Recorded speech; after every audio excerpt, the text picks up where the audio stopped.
Com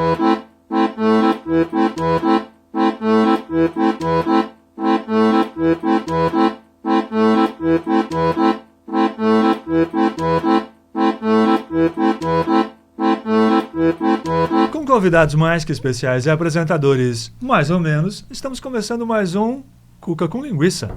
Uma homenagem aos dois gaúchos que aqui estão. Exatamente. No comando dessa mesa, este que vos fala, Luciano Trevisan, e ele, nosso querido Érico Pérez. O próprio. É Érico, tá bom? Anotou? Isso aí. Vamos memorizar. Vamos. Inclusive, gaúchos, né? Lembrar lá do Érico. Veríssimo. Não, o nome veio daí, né? Impossível esquecer. Verdade. Exatamente. Isso aí. Agora facilitei a vida, né?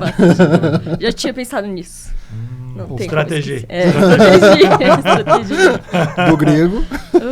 Vamos apresentar a nossa convidada? Vamos. Nossa convidada é de 3 de maio, no Rio Grande do Sul, formada em jornalismo. Ela já trabalhou como assessora de imprensa em 2 usinas hidrelétricas, sendo uma delas no Goiás. Longe. Longe demais. E está na Polícia Militar do Paraná já fazem mais ou menos 10 anos, sendo uma das responsáveis pelo PROERD aqui em Francisco Beltrão. Uhum. Estamos falando da filha... Vou procurar o nome aqui. Marlise. Hã? Da Marlise. Então eu errei. Filha de quê? Conta pra nós. Então, Da Marlise e do Wilson. Eu esqueci de corrigir. Mas não é 2 nomes? É 2, Marlise e Cecília, mas todo porque eu mundo fiquei conhece só com como Cecília. Marlise. É Marlise? É. Marlise tá e bom. Cecília e tudo mais. Tu esqueceu de falar que ela tem mestrado aqui também, né? Tá, pode falar então. É, pós-graduada em gestão ambiental, também tem mestrado em desenvolvimento regional pela UTF-PR. Uhum. Pô, Pois é. cacife, hein? Cacete. É. Pode continuar, desculpa. Tá bom. Deixa eu ver onde é que eu tava agora, né? Eu acho que tu tinha Tava na falado do família. nome da mãe dela, Da mãe, né? do pai, a Do irmã do Michael e do Fabrício. Muito bem. E a quase tia, quase Dinda, do Benjamin. Que tá Quando chegando. que chega o Benjamin? Tá previsto para fevereiro. Muito bem. Estamos falando da nossa queridona Francine Harpisch. Herpes. Harpisch mesmo. Isso. Então tá bom. Só isso. Alta complexidade esse sobrenome aí, né? Não. A Alemão, gente né? perguntou antes. Lemoada de inclusive. 3 de maio. Isso aí, né? Mas seja bem-vinda, Francine. Obrigada pelo convite. Me sinto honrada, né, de estar aqui. Enfim, representando uma instituição, querendo ou não, a gente, por estar fardada, a gente acaba levando o nome, né, Verdade. de muitos profissionais. Isso Me aí. sinto lisonjeada com o convite. Que bom. E a gente com a tua presença. A ideia é de trazer a Francine, eu até vou contar como é que surgiu. Eu fui na formatura do PROERD, do meu filho, Davi, e aí eu vi a Francine lá, em todo lugar que ela ia sendo cercada pela criançada, né? E eu pensei, puxa, como que a gente nunca pensou em trazer alguém do PROERD, que é um programa muito importante, né? Que tem um papel muito grande aqui na nossa comunidade. E aí a Francine aceitou prontamente, sem saber em que buraco estaria se metendo. Depois eu vou... Mas veio. Depois Mas fui dar uma Mas depois pesquisada. ela estudou o buraco, né? É. Preparado. É aquela coisa, né? Então, obrigado, Francine, por você ter aceitado. Estou aí. E o nível de facerice, como é que tá então, Francine? Tô Tá faceira, fui muito bem recebida, me senti à vontade, né? Que a gente sempre fica meio assim, né? Em ambientes só masculinos, mas estou à vontade, pense Que que bom, que bom. tranquilo. Tá bom. Então, Ficamos contentes, então, né? E agora a Faceiro Francine também. fica naqueles minutinhos de congelamento que a gente vai para os patrocinadores, Francine. Mas é coisa rápida. Deixa coisa a arma rápida. debaixo da mesa aí, Francine. Calma, vai dar tudo certo. Vamos lá? Tá ali já, Iraci Cafeteria e Confeitaria, um dos estabelecimentos gastronômicos mais respeitados dessa cidade, né? Sempre um atendimento muito bom, produtos de alta qualidade e o selo de qualidade, 2 vezes na mesma frase, da família Rolado. Tem muita qualidade, o selo de É, qualidade. exato, Sim, exato, muito exato. bom. E agora é Inovata? Inovata Ambientes, empresa do Gelson e do Fernando, uma empresa que produz ambientes móveis planejados que conciliam beleza, requinte e tecnologia. E uma empresa que tem um pós-venda que todos os clientes destacam, realmente diferenciado. Muito elogiada, né? Uhum. Beltrão.net também, nosso Eu vou patrocinador. sair da frente. que Provedor, sempre exatamente. Ele está sempre na frente do plano de 90 megas. pede. É que ninguém quer. De novo. Que ó. De fato, tendo 350, 650, 720 megas, É verdade. eu também preferiria o de 720 megas. Mas você é um usuário da Sou um Beltrão.net, o que você usuário conta? muito bom. Não, muito bom, né? Nunca dá problema. Isso aí posso falar com tranquilidade. Pô, internet é comum, né? Dá muito problema e Beltrão.net, vou te dizer que se sai muito bem na arte da internet. Tá bom. Muito bem. Muito bem. Temos também Carize Cristófoli, nossa biomédica que atende em Francisco Beltrão, em Pato Branco e no Verê. Ela trabalha especializada em harmonização facial e procura fazer isso de uma maneira gradativa e sem exageros. E fechando o nosso time de patrocinadores, temos a Meris Hospitalar, outra empresa muito respeitada aqui na cidade. O pessoal da saúde sempre fala muito bem deles, elogia a empresa do Nick e do Eduardo. Muito bem conceituados. E agora pedimos então para o pessoal se inscrever no nosso canal, nos procurar lá no YouTube, nas redes sociais, que é só mais uma, né? O Instagram. Nos procurar no Instagram, no YouTube, enfim, seguir, curtir, compartilhar, ativar sininho. Mais alguma coisa? Não, é isso. A gente nem vai precisar fazer a piadinha, perguntar se a Francine já se inscreveu, porque temos provas de que ela já se inscreveu. Eu tenho o print. Eu tenho o print, mandei pro Érico, olha aqui. Ó. Se inscreveu. Nem precisamos Tô perguntar. fazendo a tarefa de casa, Não, né? pô, a Francine tá voando. Fui tentar ver o buraco, né? Que eu tava Então, exatamente. Boa. Agora, mas legal o buraco, né? Até agora tudo certo. Sim, gostei bastante. Tá bom. Várias pessoas bem importantes que eu admiro, né? Por isso que o peso, né, de estar aqui. Devido a várias personagens, pessoas que eu admiro também terem vindo, né? É verdade. E a verdade é que a gente tem muito cuidado, realmente, né? A gente procura trazer pessoas que a gente respeita, que fazem um trabalho importante e reconhecido pela comunidade. É, que tem histórias assim que dão um exemplo, né? Exatamente. Estou aí. Muito bem, vamos com aquela perguntinha, né? Dar o start aí. Aquela perguntinha básica. Vamos lá, Francine. Deixando um pouquinho de lado questões de trabalho, quem é a Francine? Essa pergunta aí dá trabalho, né? Fiquei pensando bastante. Essa a gente já adianta para o convidado porque tem estudo envolvido aí, né? Eu não preparei assim nada pronto, mas daí pensei, claro, refleti. Eu acho que eu sou uma pessoa que sempre tento evoluir, seja como pessoa, no meu autoconhecimento, espiritualmente. Também no trabalho tento evoluir, porque penso que a gente com os anos vai aprendendo algumas coisas também, né? Gosto de estudar, gosto de cuidar da minha saúde mental, da minha saúde física, então sou praticante de atividade física. De um tempo para cá tenho levado mais a sério. A necessidade também nos faz levar mais a sério o cuidado, né? Aqui temos 2 casos. E a idade também vai pedindo, né? Os casos não tão eficientes assim. A gente não se sai tão bem, mas estamos nos esforçando. Eu também. Sou uma pessoa esforçada, né? Em tudo que eu faço. Então, penso que prezo muito, assim, por fazer o bem a mim mesmo em primeiro lugar, estar bem, pensar coisas positivas, estar bem em saúde mental, fazer o bem pro próximo, no que eu puder ajudar. Na minha profissão, me permite em vários momentos intervir, ajudar o próximo é uma das coisas, eu penso, mais legais de ser policial, né? E resumindo, uma pessoa que esforçada com tudo que faz, estudiosa, que sempre gostou de estudar e que vem tentando se cuidar, se colocar no mundo da melhor forma possível, né? Ótimo. Penso eu. Boa descrição, né? Boa descrição. Estudou direitinho. Não, mas quem estuda... Não, mas né? é isso, realmente. E pontual também, né, Francine? Pontualidade também é pontual. Cheguei aqui para ver os bastidores, né, do podcast. Como eu gostei, né, eu pensei, não, vamos ver. Olha, ajudou na pontualidade militar. Andares acima. Pontualidade militar. 15 minutos antes eu tava aqui. Pensei, não, vou chegar cedo, não os conhecia, né? Pra não errar o nome, aquela coisa. Tudo isso. Muito bem, muito bem. E, Francine, então a tua infância foi em 3 de maio? Isso, morei lá até os 18 anos. Do comecinho até... Nasci lá, meus pais ainda moram lá. Minha família, assim, meus irmãos, todos não moram mais lá, mas eu também já faz muito tempo que saí com 18, não voltei mais. Voltei em períodos...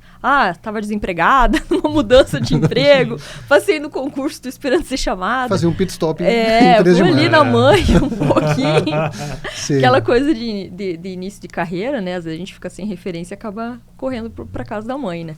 E cresci em 13 de maio.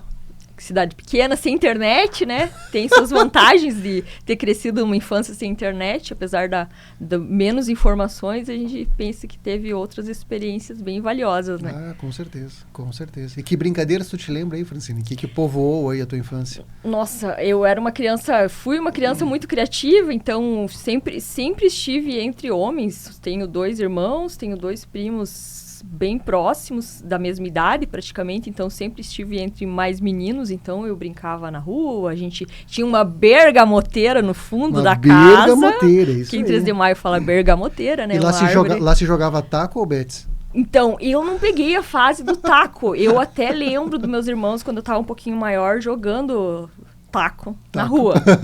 Só que eu não cheguei, não foi uma fase que eu brinquei. Eu brincava de se esconder nas ruas, Pega. Polícia e ladrão. quase invadindo a casa dos vizinhos, aquela coisa certo. que a doutora Emanuele comentou. A gente se escondia no quintal do vizinho e cresci brincando na rua, indo muito para a área rural. Minhas 2 avós moravam na área rural, então a gente tinha muita vivência assim de ir para o interior, brincar no rio, brincar na roça. Então foi uma infância bem feliz nesse quesito de brincar. Penso que foi bem aproveitada. Que beleza. E como é que era a aluna, Francine? Sempre fui uma aluna dedicada. Assim, não lembro. Nunca minha mãe que precisou me mandar fazer uma tarefa. E como eu sou a única menina, filha mais velha, né? Fica também aquela coisa do filho mais velho ser um pouco responsável pelos irmãos. Então, Sim. eu que cobrava a tarefa deles. Então, não lembro da minha mãe ter mandado. Eu acho que ela nunca me mandou fazer tarefa ou estudar. Sempre fui dedicada na escola. Teve fases que não eram espetacular. Não sou aquela CDF que toda a vida foi espetacular, né? Sempre gabaritou? Não. Tinha algumas dificuldades. Eu lembro que remava bastante, em português mesmo, bastante. Remava é muito bom. Remava é gaúcho, né? Português mesmo na 6ª, 7ª série, que eu fui me obrigar, devido à necessidade de me tornar uma leitora. Não tinha nenhum leitor na minha casa. Então penso que sempre fui uma criança tímida, grande parte da minha infância. Eu conto isso, o pessoal não acredita, mas é verdade. Então, me identifico com as crianças, às vezes, um pouco mais tímidas, né? Tento criar um laço, assim, uma conexão com essas crianças, porque eu fui, acho que boa parte da minha infância, uma criança tímida. Eu conheço gente assim. Né? Acho que temos aqui, pelo menos, alguns exemplares aí de timidez infantil. E talvez o resto da vida. Mas que bom que tu melhorou nisso. Tento, me inspiro a tentar estar mais confortável em falar em público. Mas não é fácil, né? Para o introvertido não é uma coisa fácil. A timidez não é uma coisa que tem cura, né? Exatamente, era uma coisa que você a ameniza, gente você consegue, melhora. Mas a essência sempre exige que você se esforce, né? Não é tão natural. O Luciano me viu falando lá na formatura do ProErd, eu sempre tô com uma colinha, e o pessoal até tira sarro, né? Ó, Francine, tira do bolso o papel, porque eu sei que se eu não anotar mais ou menos a minha ideia, eu não preparo uma fala pronta, mas mais ou menos a ideia do que eu quero passar vai se perder. Então eu tento, e como aqui era um programa que traz coisas mais da minha vida, pensei que não era o caso.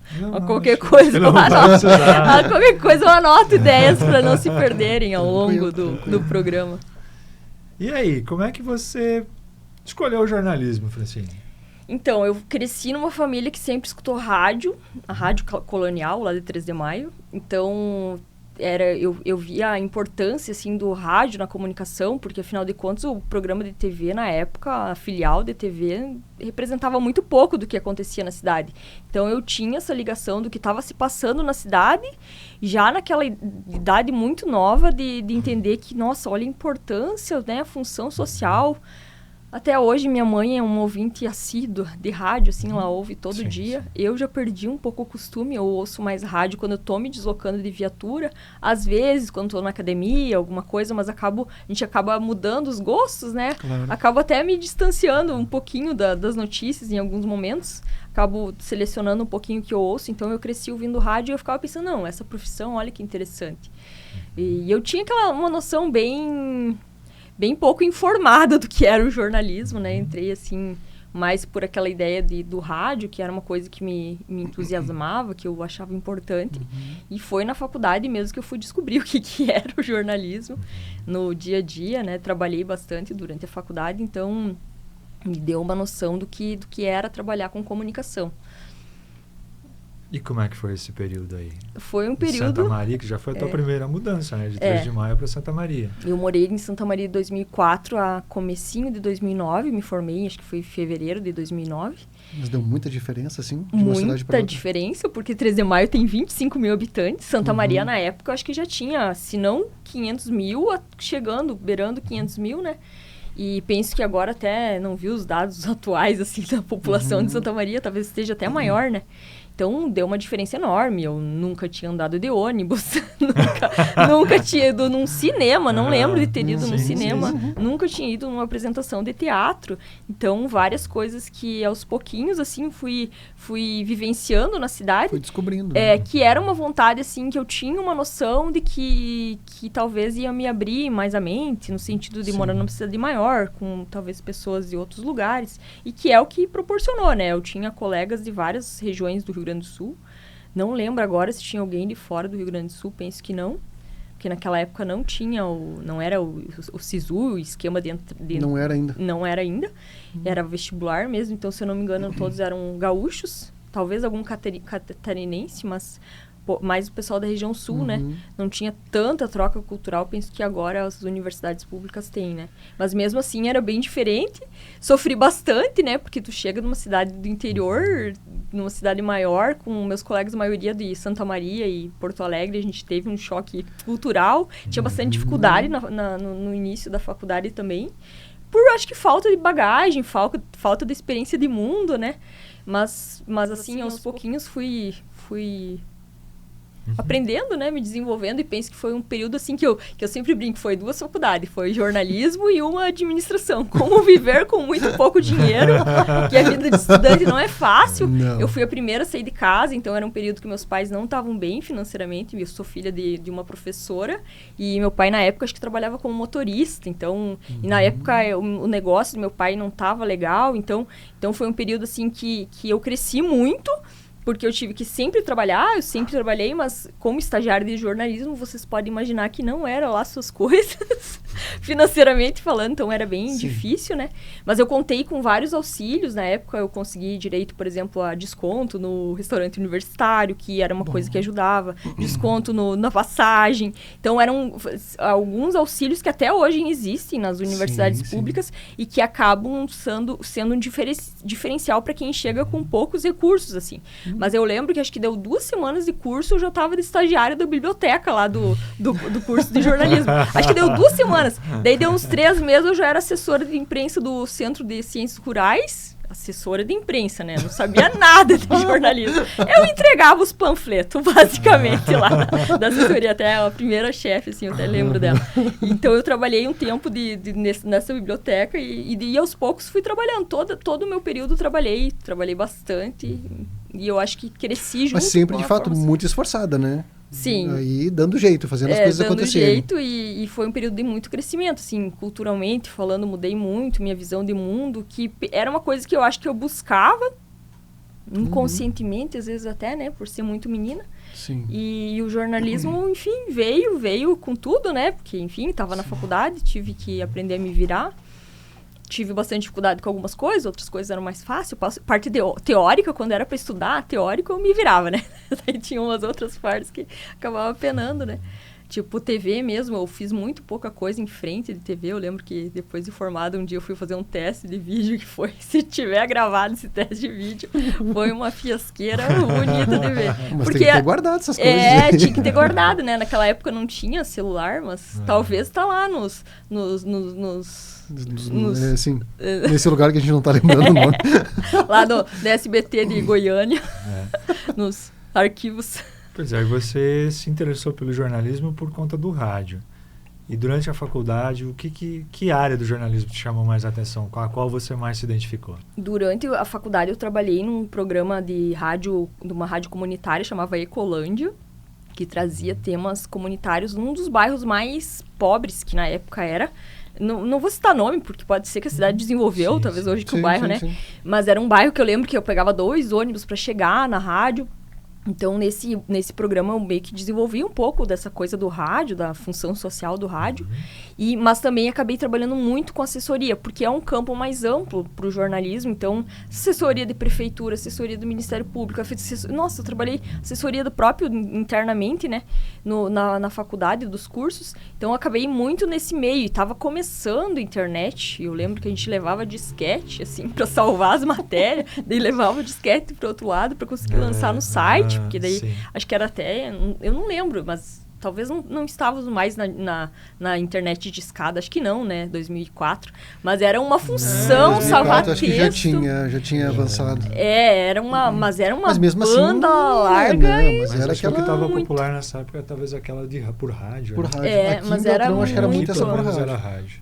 Mas era a qualidade, assim... Não, Deu uma melhorada, mas era horrível. No final da faculdade, eu lembro que a gente usava CD, né? Aqueles CD regraváveis, que era a revolução, né? Usava o Nero pra queimar. Então...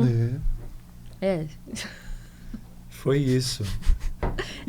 A vivência, né, da faculdade, né, dos inícios. A gente começou a falar desse tempo, assim, desses equipamentos, internet, e eu comecei a lembrar da época que a gente saía fazer foto, né, com câmeras digitais, com disquete. Aí você ia num evento, tinha que levar 10, 20 disquetes, né, era um evento grande. Nossa. Aí voltava, né, cabia acho que 10 fotos por disquete, né, era mais ou menos isso, 10, acho que era 10, eu não lembro direito agora. E daí alguns não funcionavam, né? Que o disquete não era um negócio de muita qualidade. Não tinha confiança nenhuma, né? Aí você já perdia a foto, E eu lembro, passado um tempo, já que não se usava mais disquete, eu acho que eu vi o meu pai tinha guardado vários projetos dele Eu falei, pai, mas isso aí já não deve estar funcionando nada, né? Porque não durava, né? Não. O CD é uma mídia que dura um pouco mais, mas mesmo também assim, tem uma horrível, vida útil, né? Também o dia. Por isso que o vinil voltou. Foi por isso. Todo mundo tá usando direto o vinil para isso, né? Todo mundo tá gravando dados no vinil, fotos. Direto, isso, né? Claro. O vinil é tão legal. Não, tudo bem. Tá, mas e esse salto lá para Goiás? Então, eu me formei, né, começo de 2009. Na época, eu estagiava no Ministério Público lá do Estado. Foi um projeto piloto que contratou estagiários de jornalismo do Estado todo. No Rio Grande? No Rio Grande, Lá em Santa Maria. Lá no Ministério Público Estadual de Santa Maria, que fui fazer um princípio de assessoria. E daí trabalhava com site, com atendimento de imprensa, fazia nota, divulgação, porque o judiciário na época não tinha, foi a primeira experiência, assim, eu lembro que a gente começou do zero, cheguei lá, tinha um computador, né, assim, do zero mesmo. E os próprios promotores também não tinham experiência de trabalhar com isso. Então foi uma experiência bem... eu penso que de crescimento profissional, né, porque eu estava no final da faculdade. Daí, quando eu me formei, que eu perdi o vínculo do estágio, né, por causa da formatura, daí eu comecei a procurar emprego e, eu não sei se vocês lembram, mas eu tenho a impressão que a gente passou por uma crise econômica em 2008 no Brasil, talvez foi uma das crises econômicas, e eu não estava conseguindo emprego. Procurei por todo o Rio Grande talvez era uma situação mais local. Santa Maria é um mercado bem saturado, assim, por ter faculdade há muitos anos, tem uma particular, tem a universidade pública, que já é bem tradicional, então tem bastante gente com formação na área, e eu não estava conseguindo uma colocação minimamente, assim, para eu pagar minhas contas. Então, na época, tava o Cato Online, que era era o LinkedIn da época. Era o LinkedIn da época. Então, eu cadastrei meu currículo nesse Cato, né? E Cato Online, eu lembro que era. Nem paguei, era a versão gratuita de uso, assim. E daí surgiram uma entrevista para uma rádio de Minas Gerais, uma cidadezinha bem pequenininha, e essa para trabalhar em São Simão. Daí eu fiz a entrevista, assim, passei por entrevista de vídeo, depois que na época não era por celular, era por computador, a gente usava um aplicativo de computador para fazer entrevista de vídeo. Daí fiz teste de vídeo, que eles pediram um teste de vídeo. Enfim, tentei conhecer a equipe, e daí eu tinha uma colega minha que um pouquinho antes tinha ido para trabalhar em Goiás, mas um outro município. Ela trabalhava, mas ela tinha parente lá, era diferente. Só que era questão de 200 quilômetros do São Simão, onde eu iria morar, do lugar que ela foi morar. Daí eu conversei com ela, né? pelo Orkut. Acho que era na época, né? Com certeza, ele Orkut. Ou SMS, né? Daí eu lembro que a Carol me falou que era tranquilo, que ela tava gostando. Claro, ela tinha os parentes, ela tava na casa dos parentes. Pensei, então vou ir, né? Sim. Daí contei pra minha mãe, no começo minha mãe é sagitariana, mala pronta, né? Daí ela já achou legal. Daí ela foi comentar com outras pessoas falaram pra ela, mas tu é louca? Deixar tua filha aí sozinha.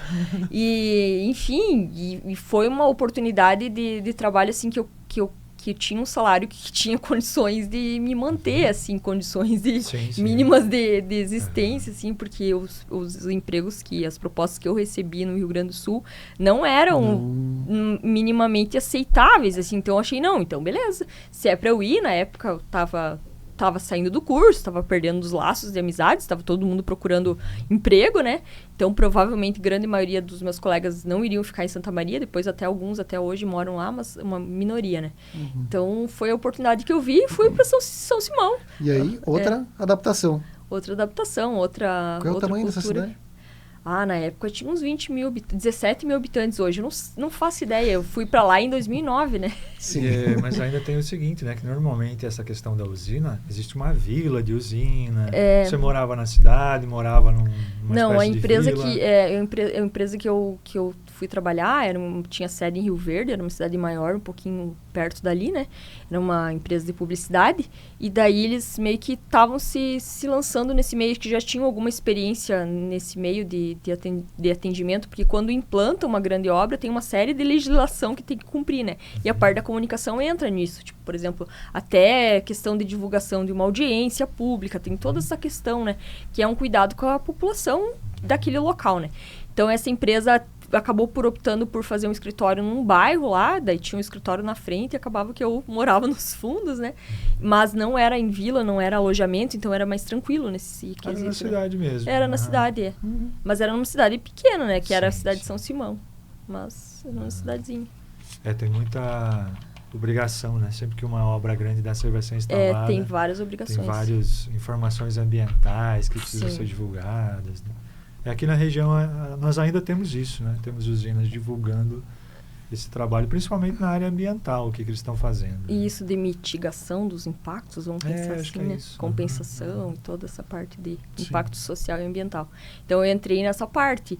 De início, assim, eu levava tudo como uma aventura, né? Porque não tinha internet, então eu ia pro interior, às vezes precisava ir num lugar mais distante, era sempre aquela coisa, tinha que parar no caminho e perguntar.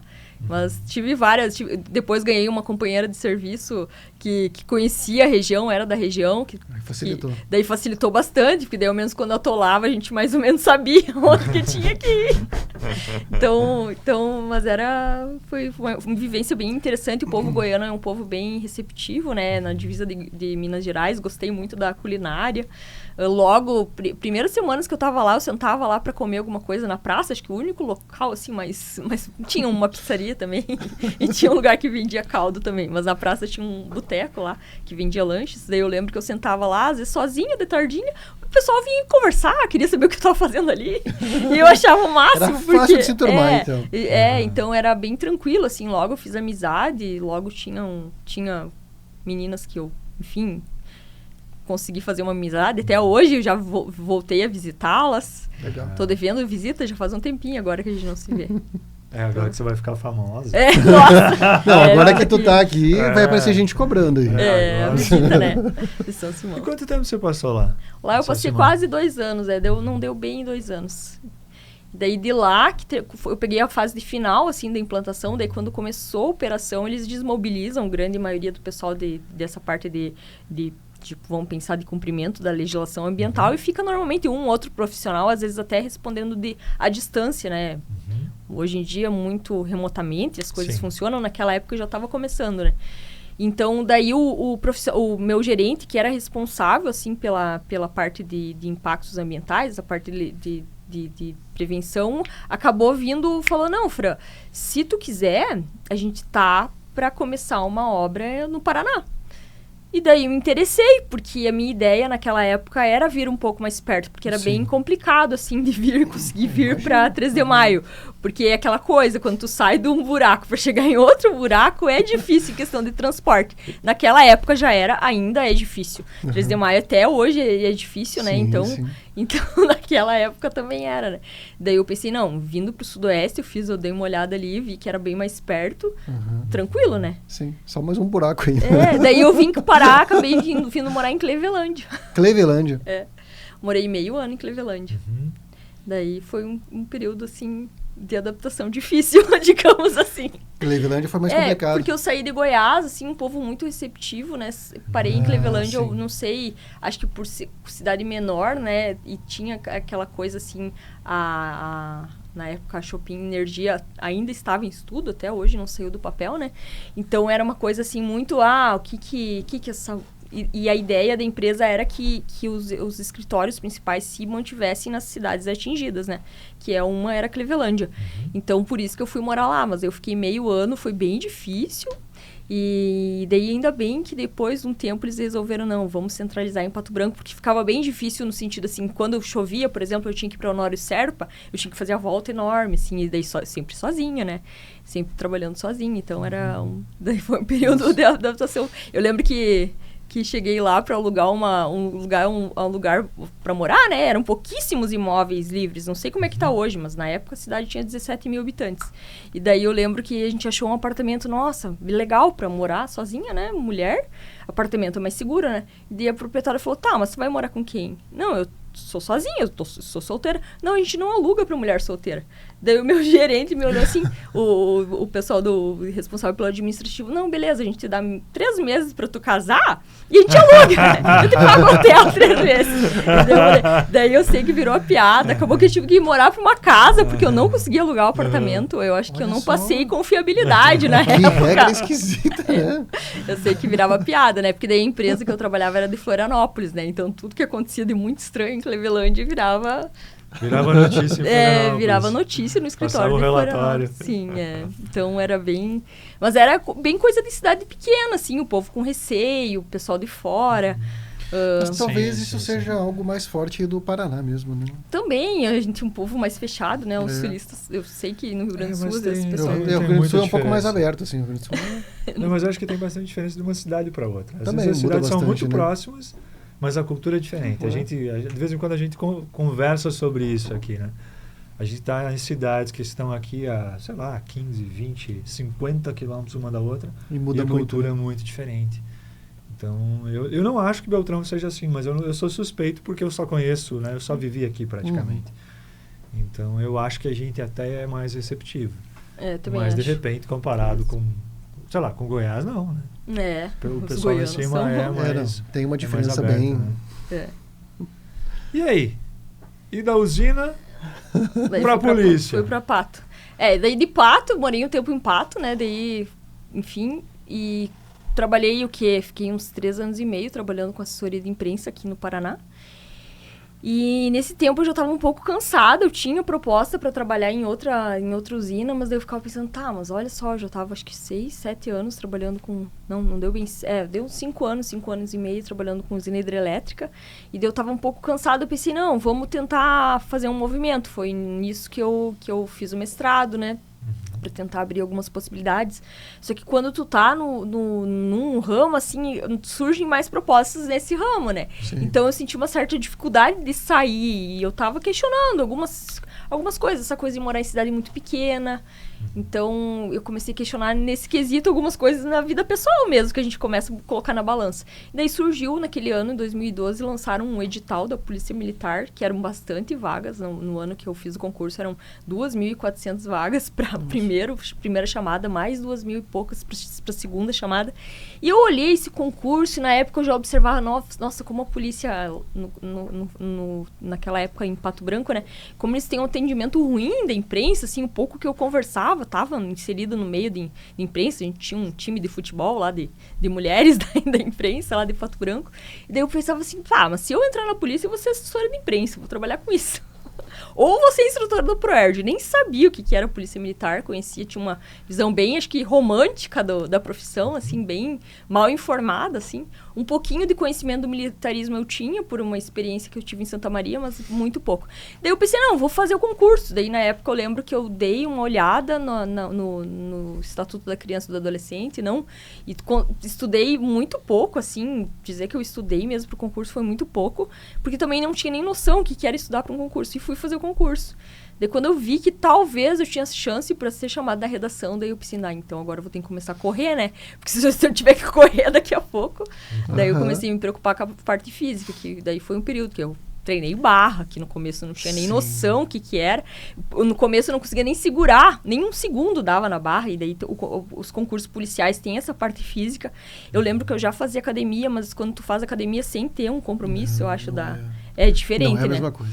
Então daí eu passei a treinar, tinha um instrutor lá da academia do Sesc que também estava fazendo concurso para bombeiro, ele me ajudou bastante, então ele meio que me direcionava algumas coisas, e daí fui me preparando, pensando assim, que se fosse chamada eu estava minimamente preparada, né? E daí acabou dando certo, passei de primeira chamada, agora em novembro fiz 10 anos de polícia. E entrei meio assim, sem saber, foi uma experiência assim de início bem difícil, né? Porque os cursos de formação policial exigem bastante e eu não tinha noção nenhuma. Eu não tenho militares na família, então foi mais assim por necessidade. Eu queria mudar de carreira, na época o salário de polícia era o mesmo que eu ganhava como jornalista e eu pensava assim, então ao menos vamos tentar ir para o funcionalismo público. Foram vários motivos que me levaram a fazer o concurso, mas nada muito assim, nossa. Mas sim, me identificava, pensava assim, para ser policial tem que ser alguém correto. Na época eu já me identificava com isso, pensei, se é para ser policial, pelo menos correto eu sou, né? Sou alguém de bem, então tinha esses valores assim que eu penso que depois fui ver que tinha sentido, assim. Mas foi um pouco sem conhecimento da causa mesmo, sem muita noção. Mais uma adaptação. Mais uma adaptação, Talvez essa habilidade seja uma das... Tu te adapta bem, né? Eu faço esforço. Eu acho que eu vou levando a coisa meio como aventura, né? E sempre brinco, sou um espírito livre nesse sentido de experimentar as coisas. Mas foi difícil, o início foi bem difícil, assim, até para entender como é que funcionava, né? E a polícia ainda é um ambiente bastante masculino, né, Francine? Como é que é entrar nesse mundo, assim? As mulheres têm boa aceitação? Já está mais fácil agora? Como é que era quando você entrou? Penso que está mais fácil, porque veio ao longo dos anos entrando mais pessoas, né? Eu lembro que quando a gente entrou no meu concurso, a escola aqui de Beltrão teve 83 policiais chamados, né? Desses, 29 eram mulheres. Então, teve a grande vantagem de eu estar... Cada pelotão tinha o quê? Umas 6, 7 mulheres, então isso era positivo, até mais, 8 mulheres. Era positivo no sentido que a gente tinha com quem contar, né? Sim. Se apoiar. Eu mesma dividia apartamento com outras 3 policiais, a gente alugou um apartamento e dividia, né? Então, tu acabava se apoiando, isso foi bem fundamental, eu penso que para todas as meninas que entraram naquele ano. Só que eu lembro também que a gente entrou e na época tinha o quê? 12 policiais, se eu não me engano, na região inteira. E a gente entrou num grupo de 29. Então, já tinham policiais em situações muito pior que nós, que tinha muito menos mulher, mas a gente entrou num grupo grande. Então, teve alguns perrengues, assim, bem... típicos, assim, de talvez não, a instituição ainda não está tão preparada. Eu vejo que agora, tendo mais mulheres, tem mais instrutoras, tem mais policiais na rua, que às vezes, se precisar, né, vir conversar.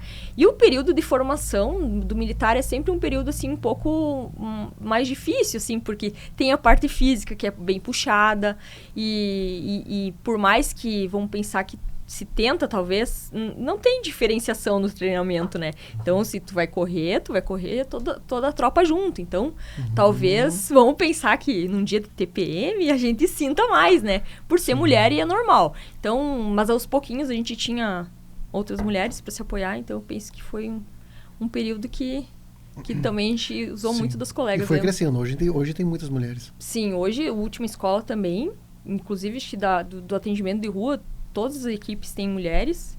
E hoje em dia eu percebo que talvez as próprias meninas, os próprios meninos talvez percebam, outros policiais, por exemplo, algumas situações que envolvem violência contra a mulher, talvez o atendimento de ter o fato de ter uma mulher feminina na equipe ajuda bastante, ao menos as poucas vezes que eu tive, eu trabalhei muito pouco na rua, mas eu penso que a gente tem um diferencial, assim, pela identificação de gênero, que é normal, Sim, né? sim.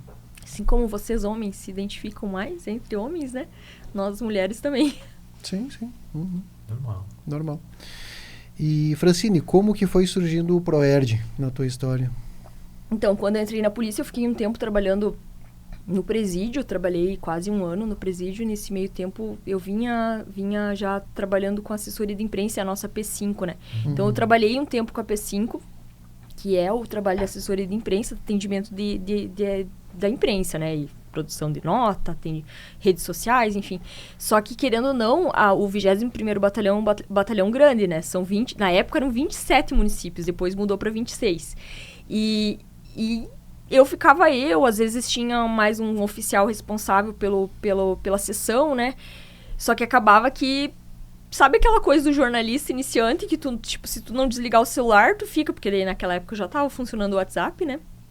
Tu não se desliga, porque daí acontece de tu acordar num domingo de manhã e ter dado uma rebelião e alguém precisa minimamente organizar para conseguir atender a imprensa, ou mesmo ter alguém para fazer esse meio campo, porque é uma área delicada. A segurança pública, às vezes, tem milindres, vamos pensar, não dá para falar, por exemplo, se tem uma investigação, no caso de um foragido, alguma coisa assim, tem situações que vai ter que ter uma filtragem, teria que alguém... Então, eu comecei a cansar bastante, no sentido de que não tinha muito tempo, assim, livre, não conseguia ter minha vida pessoal, e quando eu entrei no serviço público, a ideia não era essa, né? E é um trabalho bem exaustivo, porque, enfim, a comunicação não para, né? De madrugada sempre tem equipe atendendo ocorrência, consequentemente sempre vai ter notícia, sempre vai ter uma foto, às vezes algum jornalista pedindo foto, algum radialista pedindo informação. Então eu comecei a ficar bem cansada e comecei a pensar em outras possibilidades. E daí surgiu o concurso. O Proerd funciona como concurso, o policial que se habilita, ele faz um concurso interno. É um concurso interno. Tem uma prova na minha época, teve até uma entrevista com o setor de psicologia da PM, a gente teve uma prova de perfil profissional, aquelas provas que tu respondem, sei lá, 100 e poucas perguntas para ver se minimamente tu tem condições de trabalhar com crianças, se tu teria um perfil mais adequado para isso.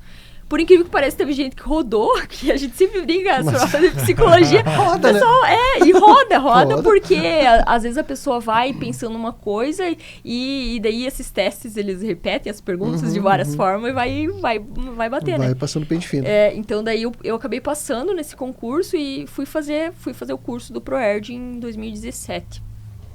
Daí quando eu fiz o curso, foi um período de formação de uns 15 dias. O meu curso foi lá em Telêmaco Borba. A gente ficou num alojamento lá de uma usina de cana.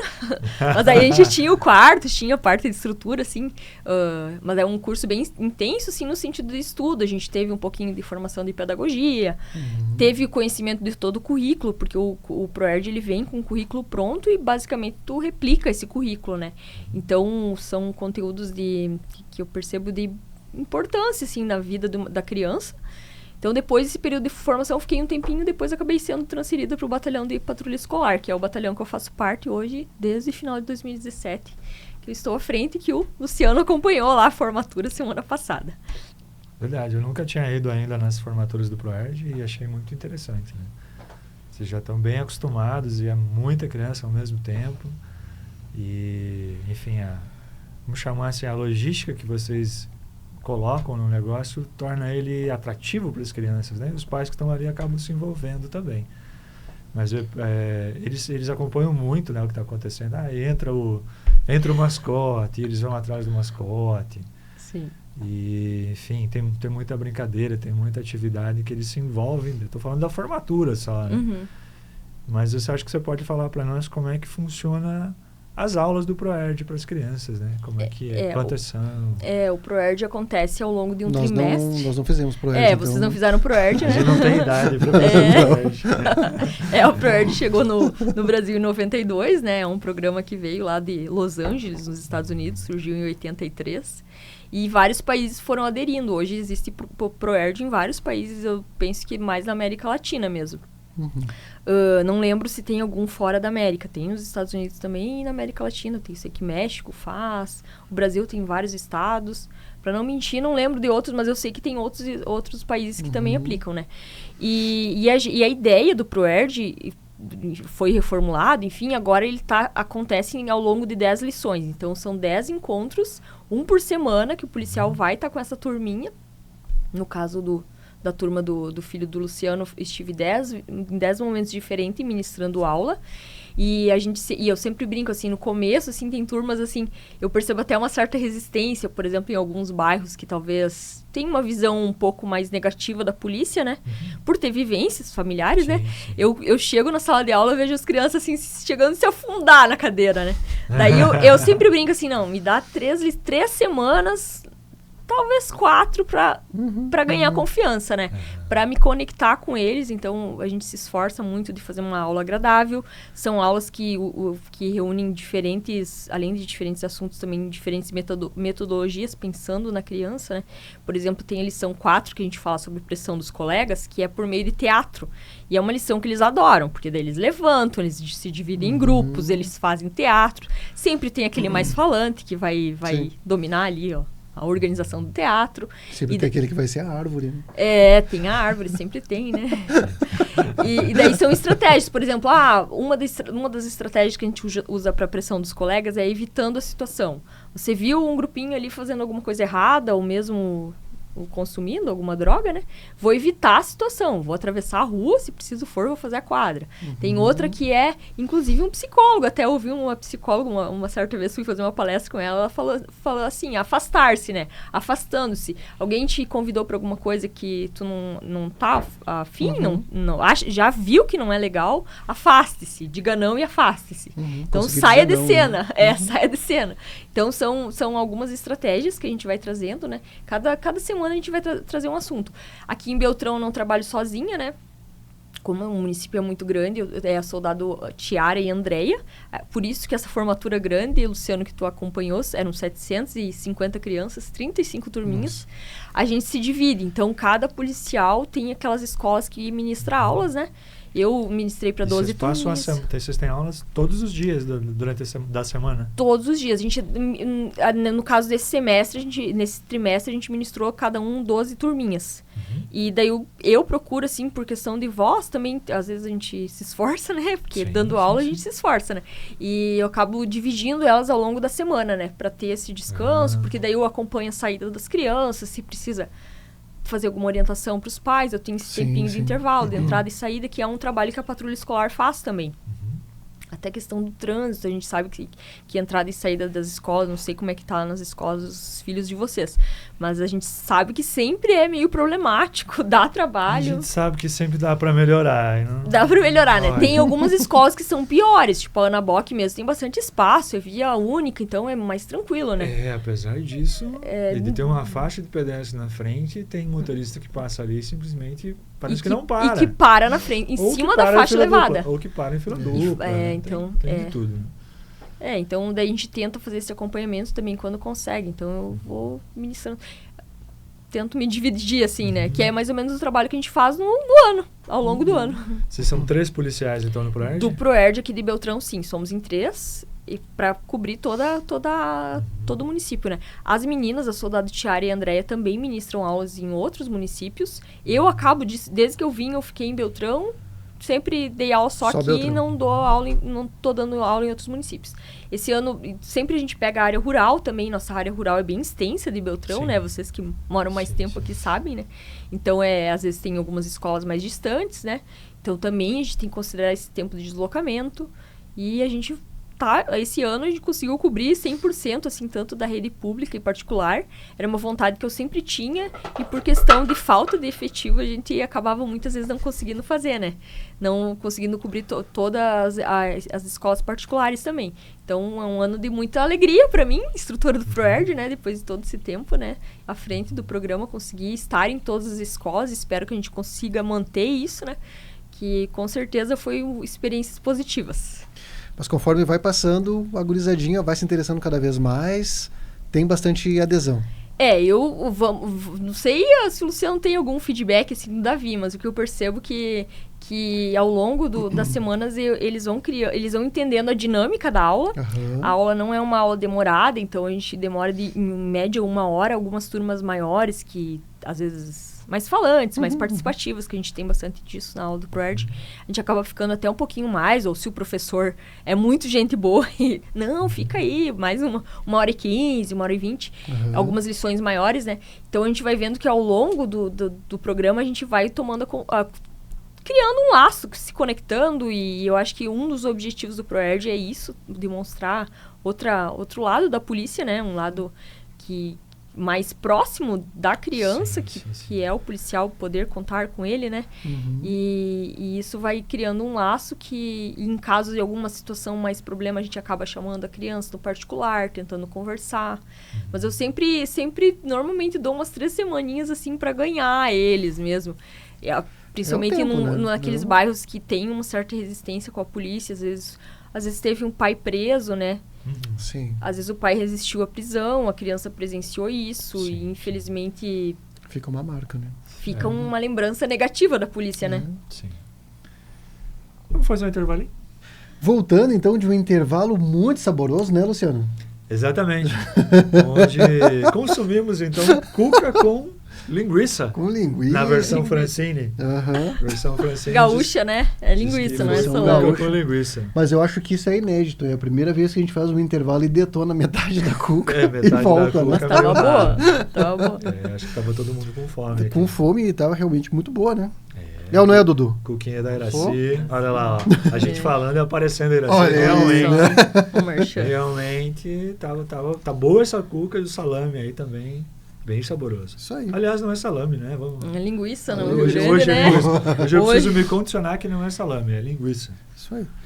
Então tá, Luciano. Vamos retomar aí o papo com a nossa convidada. Onde paramos? Isso. A Francine estava falando dessa relação que surge, né? Dessa relação de confiança que a equipe do ProErd vai formando com as crianças nas escolas, né? E Francine, através dessa relação, dessa confiança, desses laços que se formam através do ProErd, surgem muitas denúncias através das crianças, buscando em vocês uma solução? Sim, a gente já na primeira aula, ao se apresentar, a gente sempre tem o costume de explicar para as crianças que a gente não deixa de ser policial por estar na escola dando aula do ProErd. Então, se acontecer algum problema com a criança, se acontecer algum problema com a escola, a gente também faz esse atendimento. Se for uma situação de emergência, a gente cancela, simplesmente suspende a aula ou cancela a aula naquele momento e vai fazer o atendimento policial. Se preciso for chamar o conselho tutelar, fazer todo o encaminhamento, né, o registro da ocorrência, né, o boletim de ocorrência, que é o registro policial, né, da situação. Então, aconteceram, ainda bem que na nossa região, a gente está numa região, ao mesmo tempo que eu vejo positiva, que a gente não recebe tantas denúncias, mas temos também aquela coisa que são muitas vezes crimes subnotificados, né? Que o último, que muitas vezes acaba não sendo notificado. Então, aconteceu já várias vezes de eu receber denúncias, tanto em bilhetinho. A gente tem uma dinâmica no começo da aula do ProErd que a gente faz, que é a caixinha do ProErd. Então, do início de aula, a gente responde perguntas aleatórias. Então, vem situação de denúncia também nessas perguntas.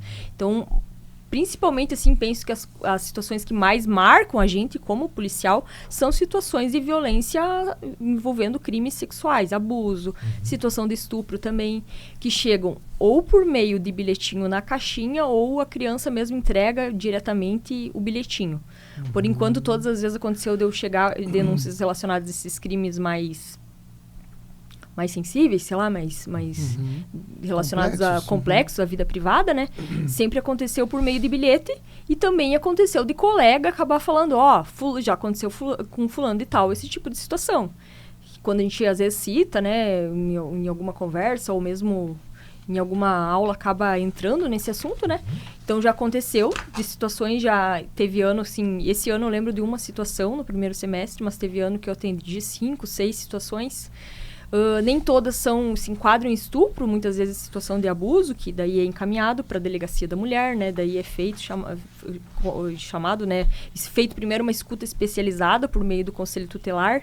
Dependendo do tipo de relato da criança, acaba que até dispensando essa escuta especializada, até porque como a criança tem uma relação de confiança, quando eu chamo essa criança, eu sempre faço isso depois da aula, né? Uma situação em particular, né? Em uma conversa particular, a criança acaba relatando pelo laço de confiança que cria com o policial, com detalhes, assim, que eu tento sempre no boletim o que a gente aprende com o tempo, né? Ser bem profissional no sentido de tentar relatar com as palavras da criança o que ela falou. E dependendo do relato, até o conselho tutelar até dispensa a escuta especializada, dependendo do que chega nesse boletim, né? Então, normalmente envolvendo crimes sexuais, né? Que não é uma situação comum na região, mas que já aconteceu, já atendi vários casos, situação que depois foi para audiência, que participei, enfim, a gente como policial é uma testemunha profissional, né? Por ter feito o primeiro relato do crime, e que são fatos que a gente sabe que estatisticamente falando, são fatos que muitas vezes não são relatados, que lá na vida adulta, num processo de terapia, às vezes de autoconhecimento da vítima, que ela vai ver que, de fato, ela passou por uma situação de crime. De fato, aquilo foi um abuso. Um crime, foi um abuso. Então, essa situação de crime aconteceu já várias vezes de eu atender. E são situações sempre muito delicadas, né? Porque envolve até a saúde mental de uma criança, né? Com certeza. E eu tenho certeza que, infelizmente, não são todos os casos que acabam chegando na gente. São uma pequena minoria, né? O ProERD, nessas aulas, também explica o que é um abuso? Explica também? Passa por esse viés também, Francine? O conteúdo, ele é mais de prevenção à violência e prevenção ao uso de drogas. Tá. Só que tem alguns espaços, dependendo da turma, depende da maturidade muito dos alunos, que os assuntos surgem. Às vezes, até por ter visto na novela, que assistem com os pais, às vezes é um conteúdo que nem é adequado para a idade deles. Às vezes, por ter ouvido falar alguma situação, ou, por exemplo, uma situação que ficou muito famosa, tipo, vamos pensar a situação de violência doméstica que a Ana Hickman passou, que todo mundo comentou na imprensa, vamos dizer. Talvez viria alguma pergunta nesse sentido. Eu tento sempre ser muito verdadeira, tento levar os conteúdos de acordo com a idade, tipo, porque a gente não sabe o nível de desenvolvimento. Tem criança com 10 anos que já é pré-adolescente e que, infelizmente, tem contato com conteúdos que nem seriam da idade dela. Tem outras que são bem infantis, que ainda são... Então, eu tento ser uma variedade muito grande. Tento ser bem... Não entrar muito, assim, nesse tipo de conteúdo, que às vezes... Só que acaba aparecendo. Às vezes acaba aparecendo, às vezes alguém traz alguma situação que passou, ou que viu um coleguinha passar e traz e fala em voz alta. Daí, no momento que a criança fala em voz alta, não tem como tu não abordar o assunto. Exatamente. Por exemplo, uma situação que aconteceu, que virou depois um boletim, virou um processo, enfim, né? Que um coleguinha falou assim, mas eu não sei como é que eles entraram no assunto, que as aulas do ProERD, elas são bem participativas. Sim. Então, inclusive, turmas mais falantes, a gente vai ter um tempinho maior de administrar isso, né? Mas é bem importante, é a metodologia do ProERD que as crianças participam. Então, é normal que eles queiram participar, então vários dão uma opinião. Então, daí, do nada, apareceu um coleguinha e levantou a mão, mas aconteceu com fulano de tal, apontou o colega, e era uma situação de abuso. E na hora eu fiquei bem assim... tentei explicar o que era um abuso sexual, né?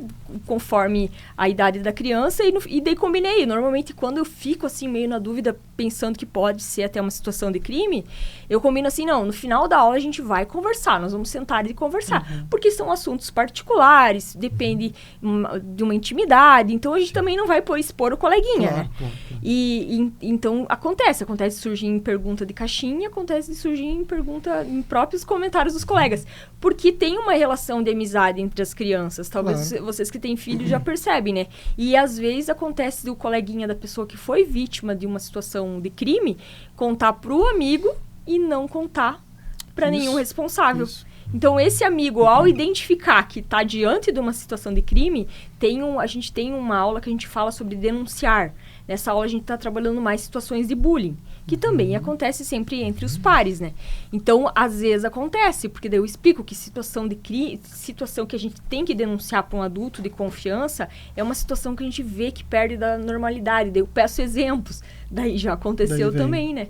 E depende a turma, se esse assunto é trazido, eu tenho um vídeo, assim, que até um pessoal... Daí é um material extra, assim, que eu até mostrei para uma equipe pedagógica de uma escola. Falei, que basicamente fala sobre quem pode tocar suas partes íntimas, que carinho que é legal não pode ser escondido, que não é legal quando alguém te ameaça, que não pode contar para o pai e a mãe, ou para o seu adulto de confiança, se ele mora com os avós, por exemplo, né?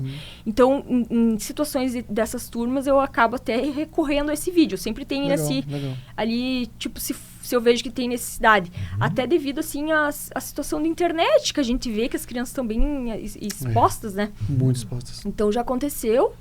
E a maioria eram situações de abuso, mas que foi para investigação, casos de, principalmente, proximidade. O que a gente vê nas estatísticas, né? Proximidade da criança, às vezes um adulto, às vezes um vizinho também, já aconteceu em situações. Sim.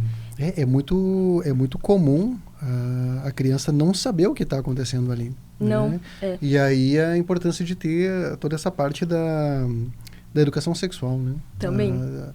Porque, claro, sempre de acordo com a idade, sempre de acordo com a maturidade, mas a criança ela vai ter noção que tem alguma coisa errada acontecendo dentro de casa se existe um terceiro que cria um parâmetro, né? Senão...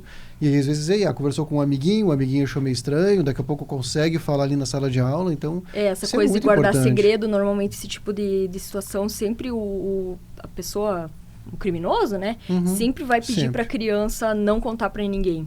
Então, no momento que ele percebe isso também, ele já fica com uma pulga atrás da orelha, né? Tá, mas por que fulano pediu para eu não contar para ninguém, né? Exatamente. Então, ali que surge o debate. E às vezes, são situações que o bilhete vem muito claro. Tipo, esse ano eu atendi um caso que a gente basicamente passou sobre o assunto de abuso, que também tinha acontecido alguma coisa na mídia, que alguma criança viu e trouxe. E a criança colocou assim, meu tio mexe comigo. E quando acontece esse tipo de relato em bilhete, que a criança me entrega, eu até uso entrego na delegacia junto com o boletim, porque é é um pedido de ajuda, né? Sim, um pedido de socorro. Um pedido de socorro e que, enfim, que foi o jeito que ela achou de tocar no assunto. Que era uma criança muito retraída, que inclusive já tinha passado por uma situação. Eu achei bem... Eu antes de atender essa ocorrência, eu tinha participado de um programa de rádio com uma vítima que tinha sido abusada por mais de um parente dela em situações da infância. E hoje é uma adulta e fala sobre esse tema abertamente, até como forma de, eu acho que de se curar, né? Quando a gente... É uma forma que ela acha que pode contribuir. E foi muita coincidência que 2 semanas depois veio esse caso, e era uma criança que já tinha passado por uma situação de abuso. Inclusive, a mãe dela tinha perdido a guarda dela por causa desse abuso do irmão mais velho. E ela vinha passando por situação de abuso desse tio que tinha ficado com a guarda dela. Então, é a situação que envolve a família, né? E que acabou que indiretamente a gente acaba acompanhando por serem alunos. Eu sei que ela mudou de escola, foi para a família acolhedora. E com certeza o processo ainda está correndo, vai demorar. Provavelmente eu vou ser chamada para ser ouvida. Fui na delegacia da mulher depor, né? Então, são processos assim bem delicados, que a gente sabe que impacta profundamente a infância. E nós, como policiais do PROERD, a gente tá também para isso. Sim. Ainda bem que são pequenos, poucos casos que acontecem, mas quando acontece eu penso que a gente pode estar lá para ajudar, e até a escola às vezes não sabe lidar com a situação. Então, quando chega pra gente, ao menos a gente sabe como agir, a gente já faz o boletim, já chega direto pro conselho tutelar, ou o conselho tutelar já é acionado. Então, até para a escola, a gente acaba facilitando os caminhos, no sentido de ter uma experiência que, às vezes, a escola fica, vou chamar o conselho. Daí, se eu tô na escola, se acontece uma situação com outra turma, elas já me chamam, né? Cria uma proximidade, uma relação de confiança, não só com as crianças, né? Mas com a equipe da escola também. Porque vocês estão lá com frequência, né? Isso é bem importante também. Inclusive, a gente tem mantido, assim, tentado manter as escolas que a gente trabalha já pensando nisso. Só que, infelizmente, às vezes a gente não tá de serviço, né? Tipo, aconteceu uma coisa séria numa escola. Mas a gente consegue orientar. Não, vai ter que acionar o 190. Então, a gente tá nas escolas também para isso. Não tem jeito, a equipe vai ter que ir, sob pena de você até responder por uma omissão como diretor responsável pela instituição, né? Então, a gente sempre tenta orientar. Quando consigo, né, por meio do WhatsApp, a gente orienta se possível.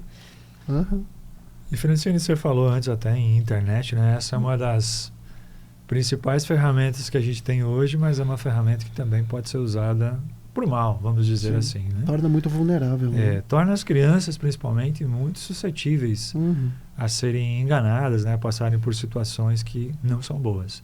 A gente tem muitos relatos aqui de tentativas nesse sentido, de adultos se passando por crianças para manter... A gente tem casos, algumas das famílias foram na delegacia fazer o registro, conseguiram os prints, tem outros que enfim, a gente ouve falar, ou a prima, aconteceu isso com a prima.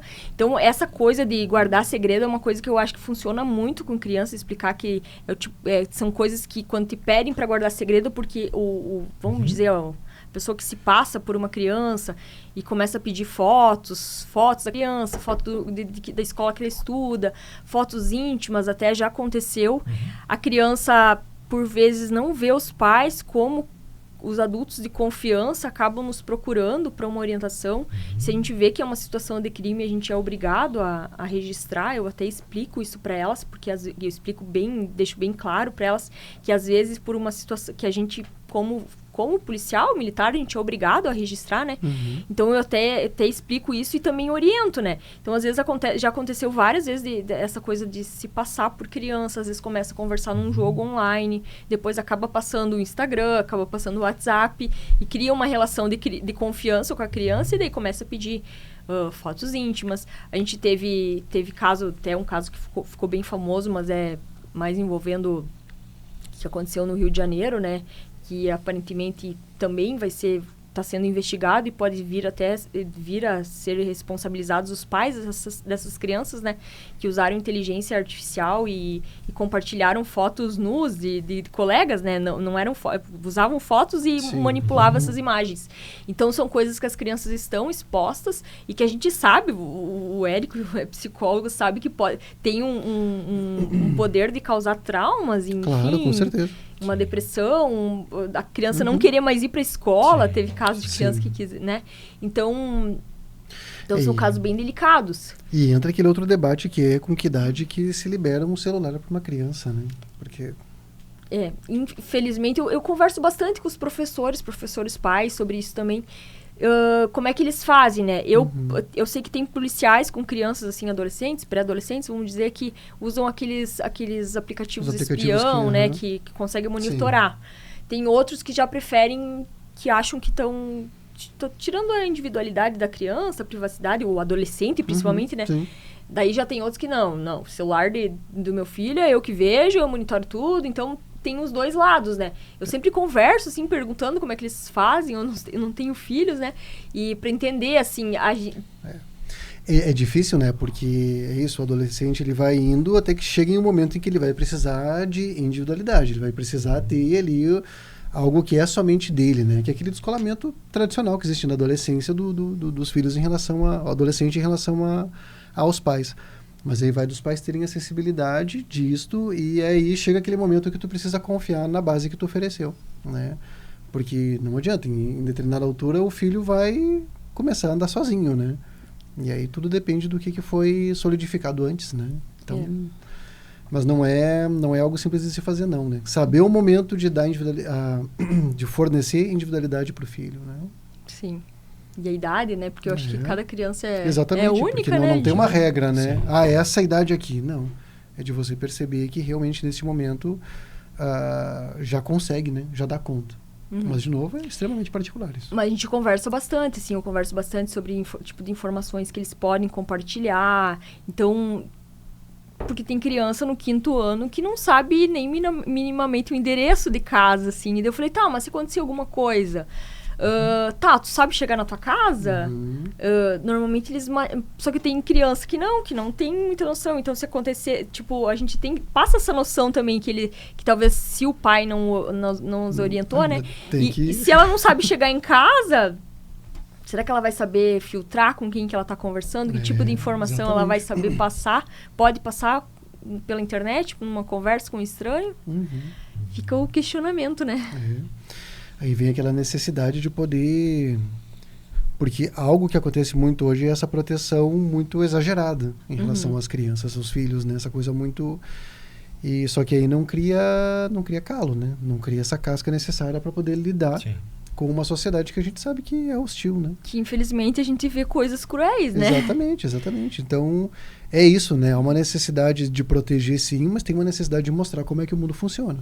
Que é onde a coisa não tá indo tão bem, assim, hoje em dia, né? Que é você vê aí o adolescente que não sabe entrar numa lotérica para pagar um boleto, né? Essas coisas assim que não...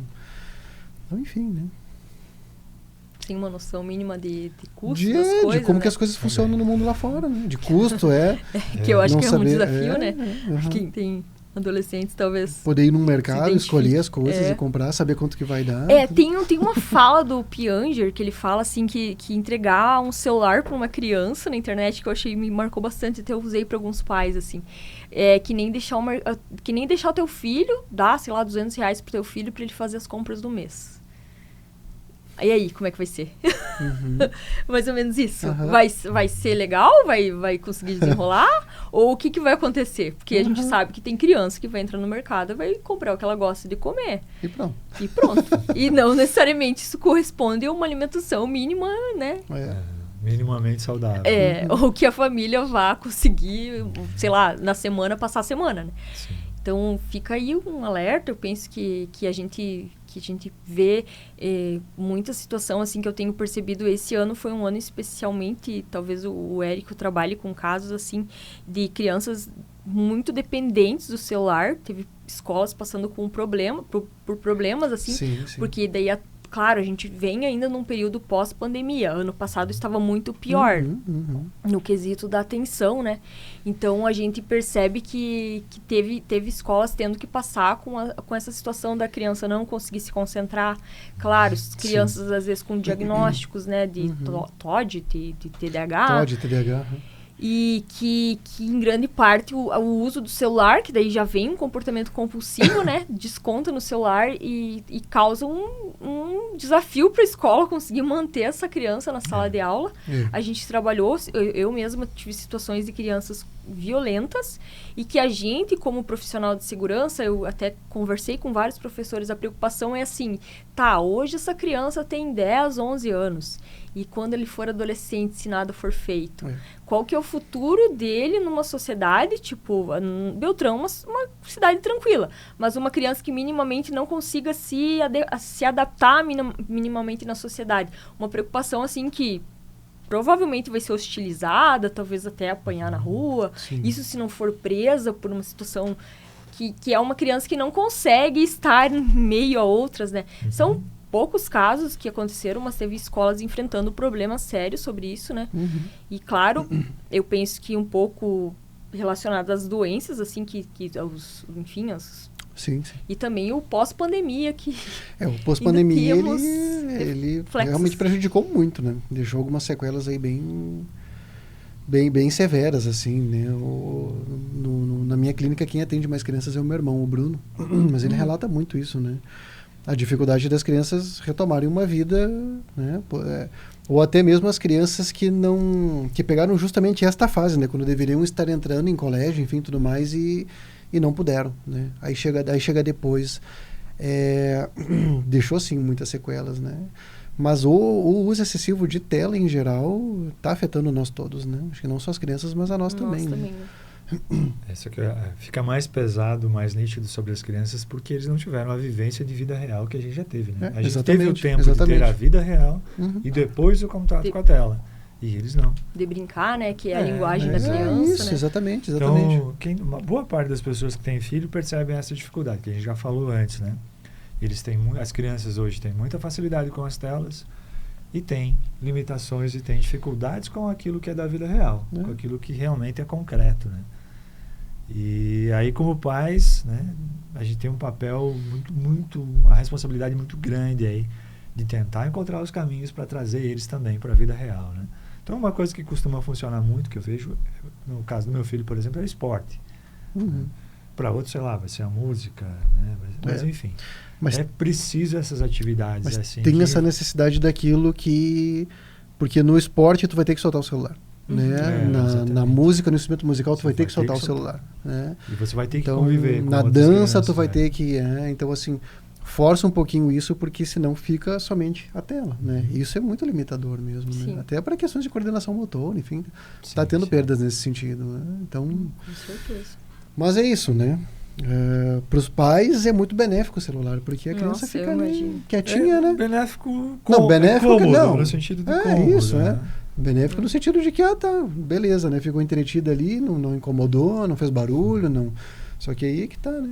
Nossa, eu vi um Qual é o vídeo resultado disso de depois? propaganda, eu não sei se provavelmente foi produzido pelo governo chinês, assim, ou coreano, eu não sei, mas eles são bem duros, né? Daí tem uma propaganda, até eu vi o pessoal compartilhando, até era um vídeo de passar nas aulas do ProErd, assim, que tem uma criança que fica só no celular, que daí ela acaba começando a trabalhar no emprego, vamos pensar um subemprego que tem sua importância talvez, mas daí ela recebe o salário, vê que o salário não dá para pagar as contas, porque ela não se dedicou a estudar. Daí tem outra que, tipo, aparece assim, por imagem, né? Ela se dedicando aos estudos, tinha horário pro celular, mas tu via aquele livro, aquelas pilhas de livros sempre crescendo, né? Porque com certeza fez uma faculdade, fez uma pós-graduação, e depois tendo um emprego que tinha um salário melhor. Foi o jeito, acho que, do governo, enfim, era de outro país, né? Achou para mostrar, tipo, o que acontece quando você talvez não vá pensar no futuro. Por mais que a criança não estaria para isso, né? Mas vamos pensar que o uso de telas vai sim prejudicar a escrita dela, ela não vai ler. Essa questão da ansiedade também, né? De ter tudo muito pronto, tudo na mão. Né? Essa parte da ansiedade em relação às telas... é muito nítido. Né? Tem aquele dilema das redes, né? Que vai mostrar bem certinho esse documentário é muito bom. É muito bom. Eu até falo para as minhas crianças, porque se eu não me engano, ele não tem limite de idade. Até eu falei, dá uma olhadinha para ver se não tem limite. A gente sempre conversa sobre... Ali eles falam uma regra muito interessante, né? Que é a de que se você não está pagando pelo aplicativo é porque você é o produto. Você é o produto. E aí é isso, né? Algo que saiu muito na internet aí nessa última semana, pelo menos para mim apareceu muito, é aquela história de que o TikTok ele é chinês, mas ele é proibido na China. É bem curioso. Então, assim... Tem tem outros nessa linha, né? Por exemplo, o pessoal do Vale do Silício voltando a escolas sem tecnologia digital envolvida, né? Sim, notícias de filhos dos criadores, né? Que não tem acesso à internet, que não tem celular, exatamente. Que só na adolescência vai ter... do Vale do Silício com horta, com contato com a terra. Mas é isso aí. Assim, futuramente vai existir uma diferença muito grande entre aquele pai que se preocupou em levar o filho para jogar bola, em que se preocupou e aquele pai que deixou nas telas, cuidar. Né? Isso aí, isso futuramente aí vai ter um resultado bem... A gente já está tendo o resultado, né? Eu acho que essa coisa da ansiedade, do não conseguir ficar em sala de aula, das doenças mentais, a gente sabe que tem relação direta, e dessas crianças com algum comportamento compulsivo vai descontar nas telas, porque ela tem uma tendência de comportamento compulsivo, né? Sim. Então, ou vai descontar na comida, ou vai descontar nas telas, e a gente vê na prática, na sala de aula. Está mais difícil, se vocês... Eu acho que falar com qualquer professor já vai dizer. E é a tendência que a gente tem de aumentar, né? Então... É muito difícil. Se bem... a tela e depois tem que estar ali na sala de aula sentadinho, olhando para um quadro negro. Sim, assim, fazendo exercício no caderno. E aí eu percebo assim, a gente que está inserido nas escolas, o esforço dos professores. A professora Adri mesmo, eu admiro muito, assim, que são ótimas profissionais, estão lá se doando, e que a gente sabe que talvez não vá conseguir atingir totalmente aquela criança, mas mesmo assim a gente vê o esforço das escolas, ao menos as que eu atuei esse ano de Beltrão. Tanto é que na formatura até eu falei de renovar a fé na humanidade, né? Porque a gente vê que as professoras se doam no sentido de, se preciso for, chama aquele aluno com dificuldade de leitura na hora da atividade da professora, que ela era para tá planejando, a próxima semana ela vai retomar a leitura, porque infelizmente essa criança não tem leitura nenhuma em casa, e se a professora não fizer isso, ela vai ficar atrasada. Então a gente vê vários assim esforços das escolas, mesmo no contraturno também, das escolas que a gente acompanha, de tentar resgatar alguns que se ficaram assim mais para trás, né? Sim. Nossa, mas eu conseguir fazer um pré-adolescente hoje pegar um livro e ler, nossa, né? Eu não estou acabo trabalhando mais com os quintos anos, né? Mas ficou... Não, bem difícil mesmo. Ainda mais quando vai para aquela coisa mais voltada para... tem que ler os clássicos, né? Porque os clássicos, quando tu tem ali teus 15, 16... Machado de Assis não é fácil, né? Não. Para essa idade, eu lembro que era bem pesado. Realmente. Ninguém gostava, né? Era pouquíssimas eu pessoas que gostava dos contos, porque os contos são mais... Mas eu lembro que alguns livros eram pesados. Assim. É até ruim, porque às vezes, ao invés de despertar o interesse, faz o contrário, né? Assusta a criança. Né? E é uma linguagem muito descolada no tempo também. Por mais que eu acho que os vestibulares têm alguns livros mais atuais também. Só que muitos clássicos, que acaba que é difícil para um adolescente, para um jovem, até mesmo inserido nesse meio de escola, né? Tipo, até mesmo estava escutando umas professoras falando, mas como estava difícil o tema do Enem, né? Mas aí eu fiquei pensando, estava difícil principalmente para os meninos, porque era a invisibilidade do trabalho doméstico, né? Sim. E daí eu fiquei pensando, para tu ver, né? Até os comentários tem tava difícil pros meninos, porque né, alguém fez a comida dele pra ele fazer a prova, alguém lavou a roupa dele pra ele fazer a prova. Só que, claro, eu percebi o comentário dessa pessoa no sentido de que ela pensou que talvez as meninas teriam mais facilidade por, enfim. Tudo isso. Problemas da sociedade. Realmente, mas o Enem sempre surpreende, né? Faz o pessoal aí fritar mesmo. Eu gosto do pós, essa parte do Instagram é muito boa, né? É a única rede social que eu acompanho mais, assim. E daí os memes que surgem pós-Enem é ótimo, né? É muito bom. A gente acompanha. Por falar em problemas aí, né, envolvendo inclusive a educação, até um certo tempo atrás a gente via um problema muito grave que não acontecia no Brasil, né, que acontecia geralmente no exterior, que era aquela questão dos ataques às escolas, né? E isso passou a acontecer no Brasil, né? Inclusive, acho que aconteceu no Paraná, meio recentemente, alguma coisa. Santa Catarina a gente viu acontecer também. Como que a PM tem se preparado para evitar isso, para tentar evitar isso, Francine?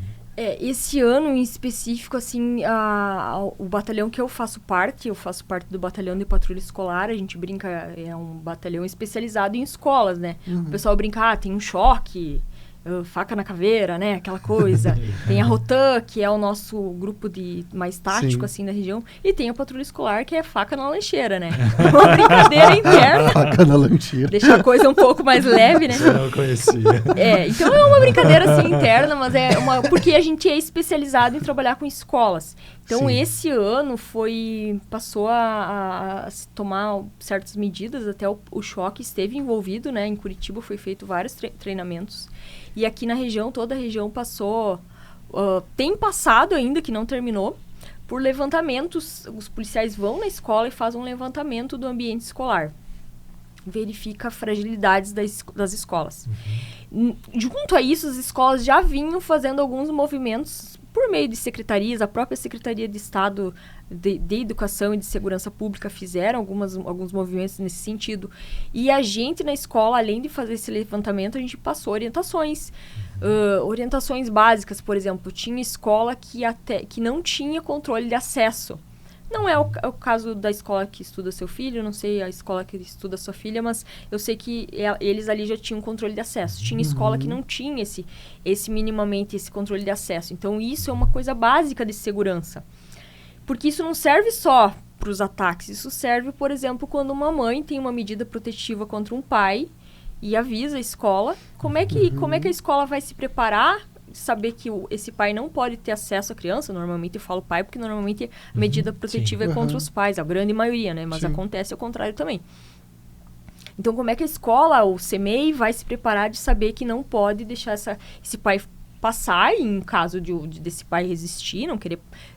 ela precisa ter um controle de acesso, né? Então, tinha escolas que não tinham minimamente esse controle de acesso. Eu penso que algumas da área rural ainda não têm, por uma realidade diferente, né? A gente pensa que na área rural enfim, mas na cidade começou a se tomar algumas medidas. Por exemplo, consertar aquele portão eletrônico que não tinha da garagem, de acesso aos carros. Então, já tem um controle lá. Teve também esse movimento de as salas terem chave nas portas. A grande maioria das escolas tomou essa atitude de deixar uma chave reserva na sala, porque isso serve também para uma situação de emergência. Claro.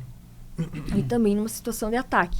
A gente sempre fala com os professores, enfim, as escolas não são um presídio. Sim. As nossas escolas não estão preparadas para isso. Infelizmente, é uma nova realidade. O Brasil, assim, em termos de dados, é o segundo, depois dos Estados Unidos, é o país que mais está tendo casos desse tipo. Principalmente a situação de adolescente, teve recentemente em São Paulo, acho que foi também, né? E as escolas têm sendo tentado, por exemplo, algumas escolas conseguiram algumas ações modificar a entrada. A gente faz algumas orientações tentando. Teve escola que conseguiu subir o muro para tentar dificultar o caso de uma entrada sem ninguém conseguir ver, né? Teve escola que conseguiu fazer uso de cerca. Teve prefeitura, que daí depende muito, a gente sabe, as escolas públicas não é só uma vontade da escola pública, ela vai precisar de todo... Os órgãos públicos são burocráticos, né? Sim. Depende de verbas, mas teve escola particular que conseguiu contratar segurança para fazer essa parte de entrada e saída das crianças. Ter identificação, daí já está usando, no caso de famílias que têm restrição de contato com criança, eles já aproveitam e fazem, a gente até conversa com seguranças, né? Principalmente de escola particular, né? Que a gente acaba vendo. Então, eles já fazem, já sabem das situações, porque são situações pontuais. Então, é uma grande minoria que tem como segurança saber uma situação de conflito, ou normalmente violência doméstica, né? Que acaba tendo uma restrição, uma medida protetiva, às vezes, contra o filho, se a violência foi contra a criança também. Se não foi contra a criança, normalmente é só contra a medida protetiva, é só contra a mulher, né? O filho normalmente tem acesso ao pai, ao cuidador. Então, algumas escolas conseguiram fazer algumas adaptações. E a gente pensa como positivo no sentido de se precaver, porque segurança sempre vem a somar. Mas aquela coisa, a gente também não podemos transformar as escolas em presídios, claro. Tem toda essa visão. Então, a gente conversa bastante sobre isso, tem conversado, é feito esse levantamento vai para a Secretaria de Educação, vai para a Secretaria de Estado. Foi um jeito de tentar unir as secretarias, assim, uma política pública, né? Veio de cima isso, né? Então, toda a região está passando, acho que todo o estado está fazendo. Já era feito, mas talvez não era feito com esse olhar, assim, pensando em outros crimes. Era feito mais, principalmente, proteção ao patrimônio, situação de furto, que a gente vê muito entrando em CMEIs, que é muito comum. Nossa, teve um CMEI de um bairro aqui de Francisco Beltrão, que acho que entraram 6 vezes. Porque eram grades antigas, eram fáceis de abrir, janela assim, e entravam para furtar TV, furtar merenda, mas acaba tendo um prejuízo. Então, antigamente era feito mais para essa situação. Agora passou a ter um olhar mais atento também nesse tipo de situação. Segurança mesmo dos alunos e professores. A gente orienta também o uso do aplicativo. Tem um aplicativo da Polícia Militar que chama PR-190. Tu vai lá no Play Store. Quem já tem conta do governo estadual é automático. Você coloca o e-mail, a senha, já cadastra. E esse aplicativo é bem legal, que as escolas passaram a entender também, porque ele tem em caso de crime escolar também, ele tem um caminho lá para usar. E ele é legal porque ele cai com a localização do chamado. Então, assim como o policial tá na rua com um celular, acaba caindo a localização da pessoa. Então, isso é muito bom. Acaba agilizando, né? Sim. E eu sempre falo com as diretoras que é importante que elas saibam usar a ferramenta. Então, o 190, na mudança, né, que passou a cair em Curitiba, e teve aquele estranhamento inicial, ainda tem muita gente reclamando, porque daí é tipo atendimento de telemarketing, né? Sim. Tu liga pro 190, que nem já acontece com o SAMU, 192. Tu liga, tu passa por uma triagem. E muitas vezes as pessoas, na hora do pânico, não conseguem ouvir minimamente a triagem, não conseguem acionar. Então, o aplicativo acaba facilitando, no sentido de que se for uma situação de emergência, ela logo já vai colocar ali e ela vai conseguir acionar. Só que você tem que estar minimamente sabendo usando, né? Tanto é que eu até eu achei bem... Eu até parabenizei. Teve uma escola do campo que a gente conversou sobre isso, a gente sempre conversa, né? E elas resolveram testar o aplicativo e eu não tava lá, né? Testaram o aplicativo, só que elas não acharam que ia acionar a equipe.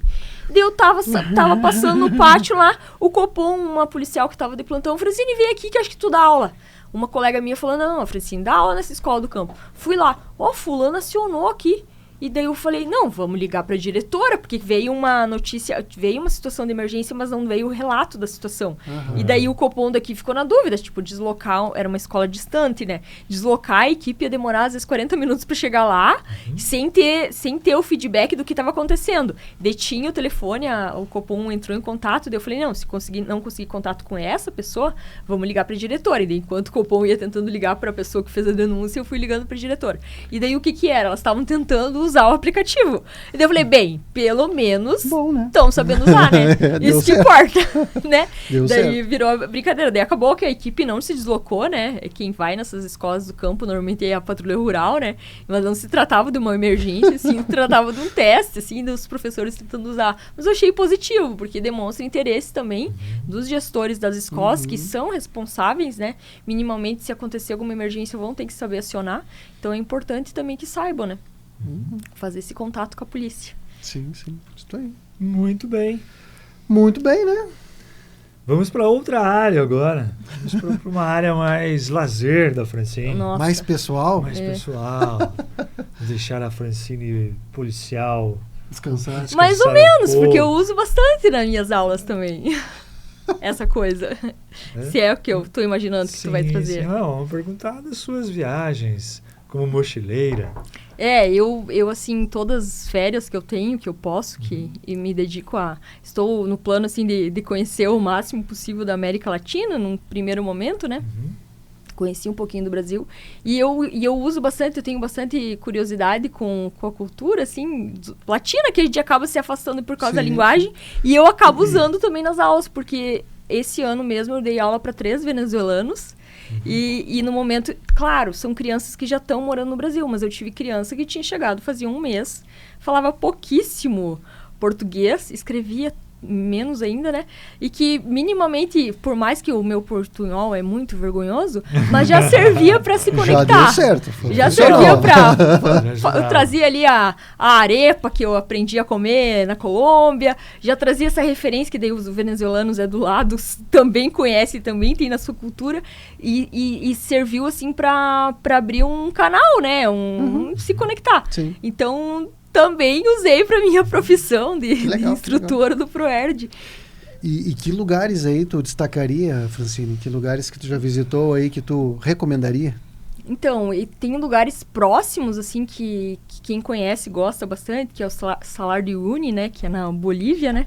Que é aquele deserto de sal, que o pessoal faz aquelas fotos maravilhosas. O dia que eu fui lá, eu fiz uma travessia de Jeep, faz um passeio lá que dura 3 dias... Que sai de uma cidade divisa do Chile e vai para a Bolívia, né? E faz uma travessia. Nesse dia a gente atravessou com o motorista era boliviano, o outro pessoal era italiano, outro pessoal chileno. Então são experiências, trocas assim que a gente vê que às vezes não tem tanto brasileiro fazendo, mas que são lugares lindíssimos, não é longe, não são regiões tão caras, né? Sim. Porque a Bolívia mesmo, o nosso câmbio é bem favorável, né? E eu penso que foi uma experiência cultural bem legal. Eu fui também para a Patagônia, que é lindíssima, fiz algumas trilhas lá também. Não estava tão preparada fisicamente, talvez deveria estar melhor, né? Para essas aventuras. Onde que tu foi na Patagônia? Eu fui para Ushuaia, daí conheci a região, daí vim subindo, fiz o Parque Nacional Torres del Paine, que eu acho que foi a trilha mais distante que eu fiz, que foram 3 dias, deu 46 quilômetros. Quando eu conto, todo mundo fica assim, meu Deus, Francine, você é louca. Mas daí eu conto também que tinha uns japoneses lá que tinham que estar beirando 70 anos. E estavam lá. E estavam lá, e toda vez que eu desanimava, eu pensava, nossa senhora, daí acontecia alguma coisa. Por exemplo, foi a primeira vez que eu vi neve, que na volta de um dos picos, assim, não foi muita neve, mas foi suficiente para eu filmar e ficar emocionado, né? Tipo aquela coisa, nossa. Mas é muito legal. E principalmente porque tinha muita gente, pouquíssimos brasileiros, assim, na verdade, eu não lembro se eu passei por algum brasileiro. É mesmo? Mas lá, né, em específico na trilha. É porque brasileiro tem por tudo, né? Por isso tem bastante. Não lembro de ter conversado. Mas bastante gente, assim, que tu vê que é de uma idade né, maior que a nossa e que estavam lá, firme, fazendo a trilha. Então, mas isso aí... A gente vê o pessoal com mais idade fazendo, assim, a gente pensa, pô, acho que sim, dá pra uma tentar, vergonha, né? Eu sempre penso assim, claro, hoje se eu fosse fazer uma trilha mais distante, eu acho que eu ia tentar encarar mais a escada lá da academia, sabe? Pra levar mais a sério. Começar por ali, né? E que a gente acaba muitas vezes, eu até faço aeróbico, mas eu acabo muitas vezes aquela escada de matar, né? Sim. Quem faz aquela escada, não sei se na academia que vocês vão também tem, mas ela é bem puxada e é o melhor treinamento pra quem se aventura a subir uma montanha, né? Então, penso que as viagens acabam trazendo vivências, assim, que tu se conecta com essa parte da América Latina que a gente meio que deixa de lado, né? Mas é muito legal, né? Eu conheço o Ushuaia e Calafate, mas não fazendo trilha. O Ushuaia tem bastante trilha. Depende da época do ano tu vai, nem consegue fazer em Ushuaia, né? Porque daí cobre tudo de neve. Sim. Mas em pleno verão, peguei menos fácil, né? 7 graus, assim, de manhã cedo. Era frio mesmo, sendo verão, né? Mas neve só no topo da montanha mesmo. Bem isso. Mas é muito legal. A América Latina tem muita coisa legal para ser explorada, né? Muita mesmo. Eu pretendo, tô aí no plano de continuar me aventurando. Esse ano a gente conheceu a Colômbia. Voltei lá gostando muito de comer abacate com tudo porque tem muito, né? Sim. O Chile também come bastante abacate, mas a Colômbia também. E daí e serviu, assim, para conexão com os meus alunos venezuelanos, porque daí eu voltei falando de arepa e logo que eu percebi que eles eram venezuelanos, a Colômbia também recebeu muitos venezuelanos e eles têm essa coisa da língua que é em comum, né? E daí eles comem arepa também, que é uma, também é uma coisa em comum, né? Então, eu trouxe para as aulas, assim, eu penso que acaba trazendo também para o dia a dia, para conseguir se conectar minimamente, falando um portunhol bem vergonhoso. Tá ótimo. Muito bem, vamos para os finalmente. Vamos. Não sei se sobrou bundinha nessa cuca. Se é algum açúcar? Não, mas tem ali, a gente vai finalizar até chegar lá. Cuca com linguiça, minha adolescência, eu ia em bailes da cuca e da linguiça lá em 13 de maio. Pois é, eu não... Não é coisa da... E você, Érico? Foi muito baile da cuca com linguiça? Não? Eu acho que na região metropolitana ele não tinha tanto. Mas no interior, sim, né? Interior. A minha região ali é a região do Corpo e Alma, do Flávio Dalcin, que o pessoal, eu sei que Beltrão ouve, porque eu vejo o pessoal cantando música, né? Bandinha? Essas bandinhas, do tempo das bandinhas. Então, quando eu cresci, minha adolescência tinha esses bailão aí, da cuca e da linguiça. Eu ainda era um pouco mais tímida do que eu sou hoje, né? Mas eu acabava indo, era divertido. O baile da cuca e da linguiça era um evento. Porque daí tu ia, né, pra dançar e tinha cuca e linguiça pra comer. Né? Tipo o baile da Mariquinha.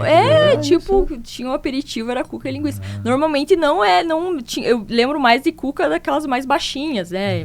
Mas mesmo assim, essa também tinha o baile da cuca e da linguiça. Mas bem, o momento aqui da bundinha começa pelo brodo, né? Começa pelo brodo. É verdade. É o brodo. Francine, esse é o momento que tu tem a oportunidade de poder indicar o trabalho de algum amigo, de alguém que tu confia. Quem você indicaria aí nesse momento? O brodo é uma palavra que eu não conhecia. Eu fui conhecer em Pato Branco. Eu ia perguntar aí quando a gente começou com essa na verdade, é aquele caldo, né? Que final de festa e vai mandioquinha. Tu também não conhecia? Vai aquela mandioca, meu Deus do céu, como é que chama? Bom, é que o brodo pode ser bem variado, mas o brodo original, ele é basicamente frango, é um caldo de frango, assim. Que é uma coisa que tem aqui na região, assim, é muito usado no inverno, né? Então você põe um temperinho lá, um queijo ralado, mas ele é bem líquido mesmo, né? Sem muito alimento junto. É mais a carne de frango. Mais um caldo mesmo, né? Se puder não derrubar o microfone. Mas ele, a base dele é um caldão. É um caldo para ser quente, para esquentar e com a ideia de unir as pessoas. É essa a ideia de pegar o brodo. Foi boa a indicação, porque eu, na verdade, fiquei bastante em dúvida, assim, quando tu me mandou o que eu era pra... E foi bom tu ter comentado isso, que eu fiquei pensando em várias... Esse ano eu me dediquei mais a estudar, enfim, fiz algumas provas e E o que mais, assim, me marcou? Eu comecei a levar mais a sério a academia devido à necessidade. Eu trabalho carregando peso. Então, o policial militar, eu brinco, a polícia militar nos proporciona se manter saudável. Porque, Sim, né? Você, para aguentar o equipamento, não... Eu sou uma pessoa pequena, meu colete não pesa tão grande. Eu uso um colete PP, né? Então, hoje eu tô sem colete aqui, mas o cinto, todo o equipamento beira uns 8 quilos, né? Nossa. Então, para você aguentar trabalhar, eu trabalho em pé, né?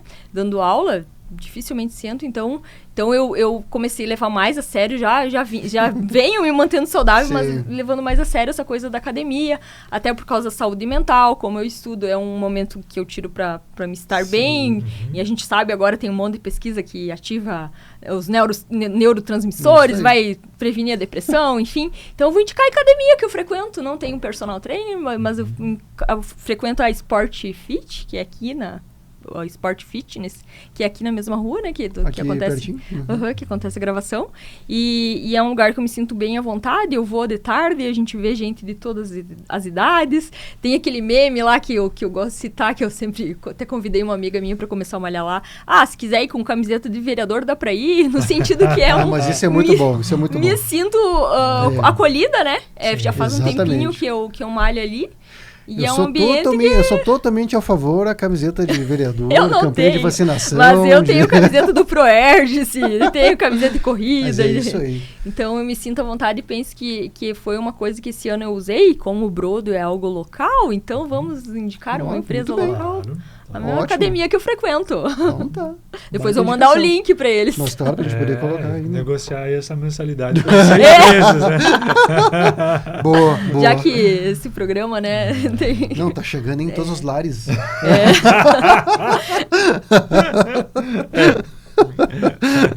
Seguimos tentando. Eu vou mandar para meus alunos, né? Vou mandar para os professores. Conto com a força da divulgação. Os proerdianos, né?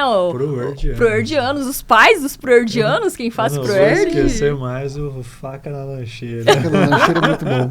É para descontrair, né? Sim, mas assim, a gente descontrai, mas esse ano, em evidência, o trabalho da polícia, do batalhão de patrulha escolar, acabou tendo evidência também pela necessidade, né? Sim. Que a gente viu, assim, várias situações, até de fake news. A gente viu situações, assim, de criar grupo fake e sugerir um ataque à escola, enfim. E que, claro, foi levado a sério, porque todos os casos são levados a sério, foram registrados, foi investigado. E que a gente viu que, às vezes, nem eram situações que, por exemplo, que aconteceram aqui na região não eram situações, de fato, que pudessem ter algum risco, mas mesmo assim a patrulha escolar esteve em evidência, inclusive em situações pontuais, os policiais da rua fizeram o trabalho de patrulha escolar, que é acompanhamento de entrada e saída, até as crianças que se formaram no ProErd pediam para eles assinar as camisetas, daí estavam lá a fotinho dos policiais dando autógrafo na camiseta do ProErd. Eu fotografei você lá. Dando autógrafo? Eu até mandei para uma amiga minha e disse, olha, parece vacina, mas é autógrafo. Eu não sei de onde saiu essa do autógrafo, mas esse ano que ficou do autógrafo. E daí as crianças lavam a camiseta e continuam. Acho que a caneta não sai, né? Sim. Então daí elas ficaram com isso, daí elas fazem os colegas assinar. Eu até que eu achei bem bonitinho, sabe? É uma coisa... Eu lembrei do meu ensino médio, terceirão, a gente se assinava as camisetas, né? Fazia isso. Não sei se no terceirão de vocês... Não sei se tinha o caderno de recordação. Tinha o caderno de recordação. Mas aqui a gente é tudo meio próximo, né?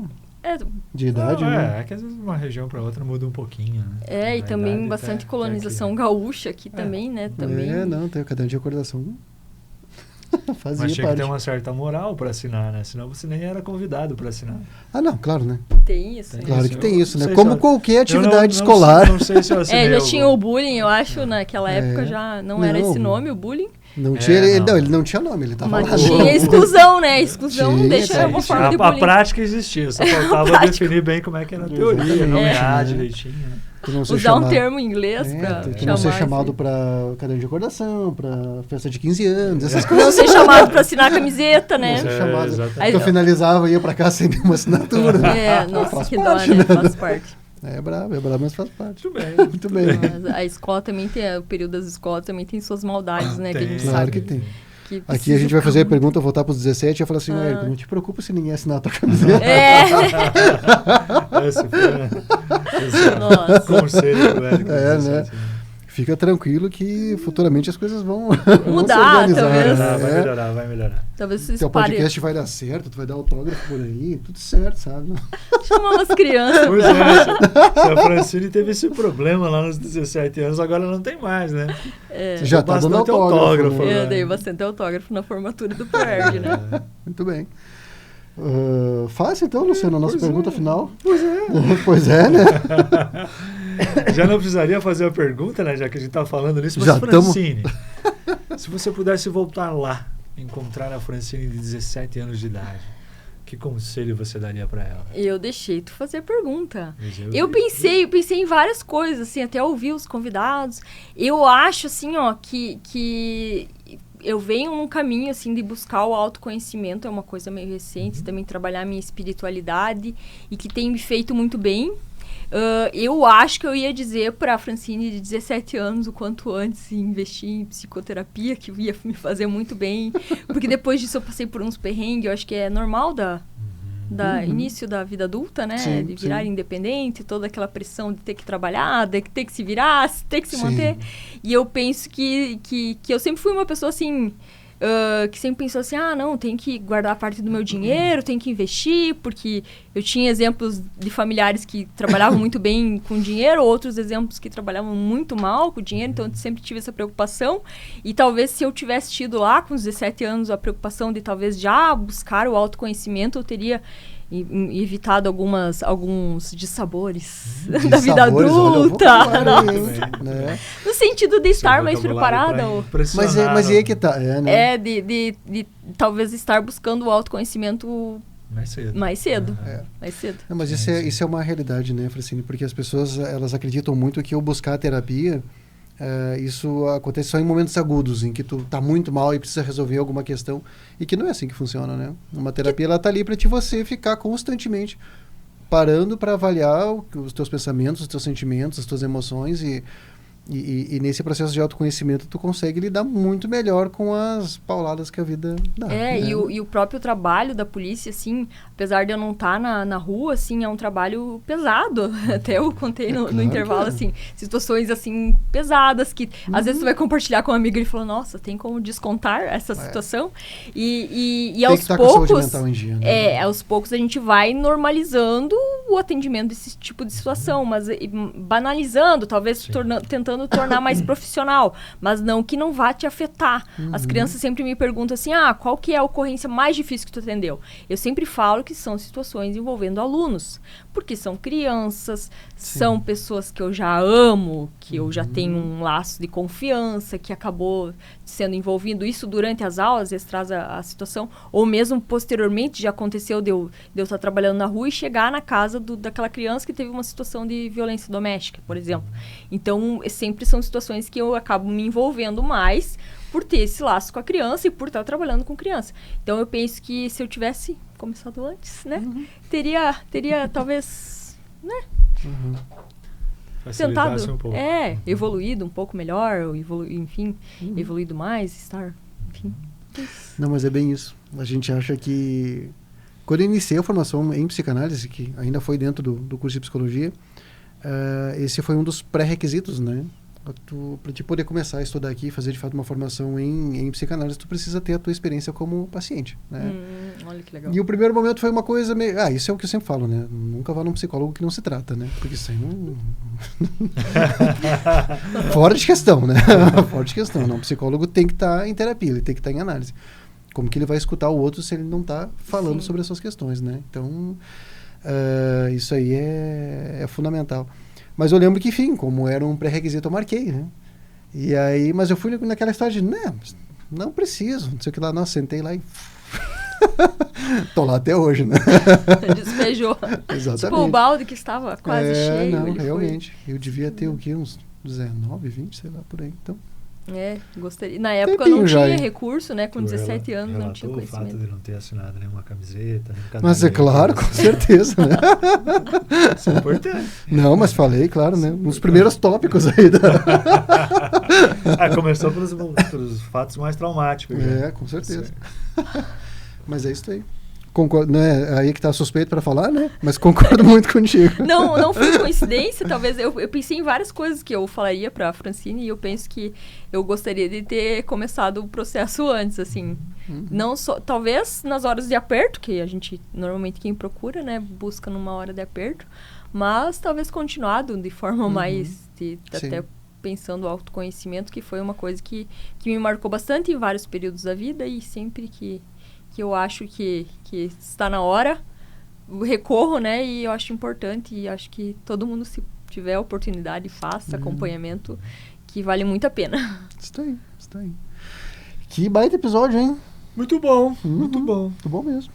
Francine, muito obrigado. Nossa. Obrigada a vocês, obrigado por ter vindo, Francine. Muito agradável essa conversa e acho que muito produtiva também. Muito produtiva, muito fluida.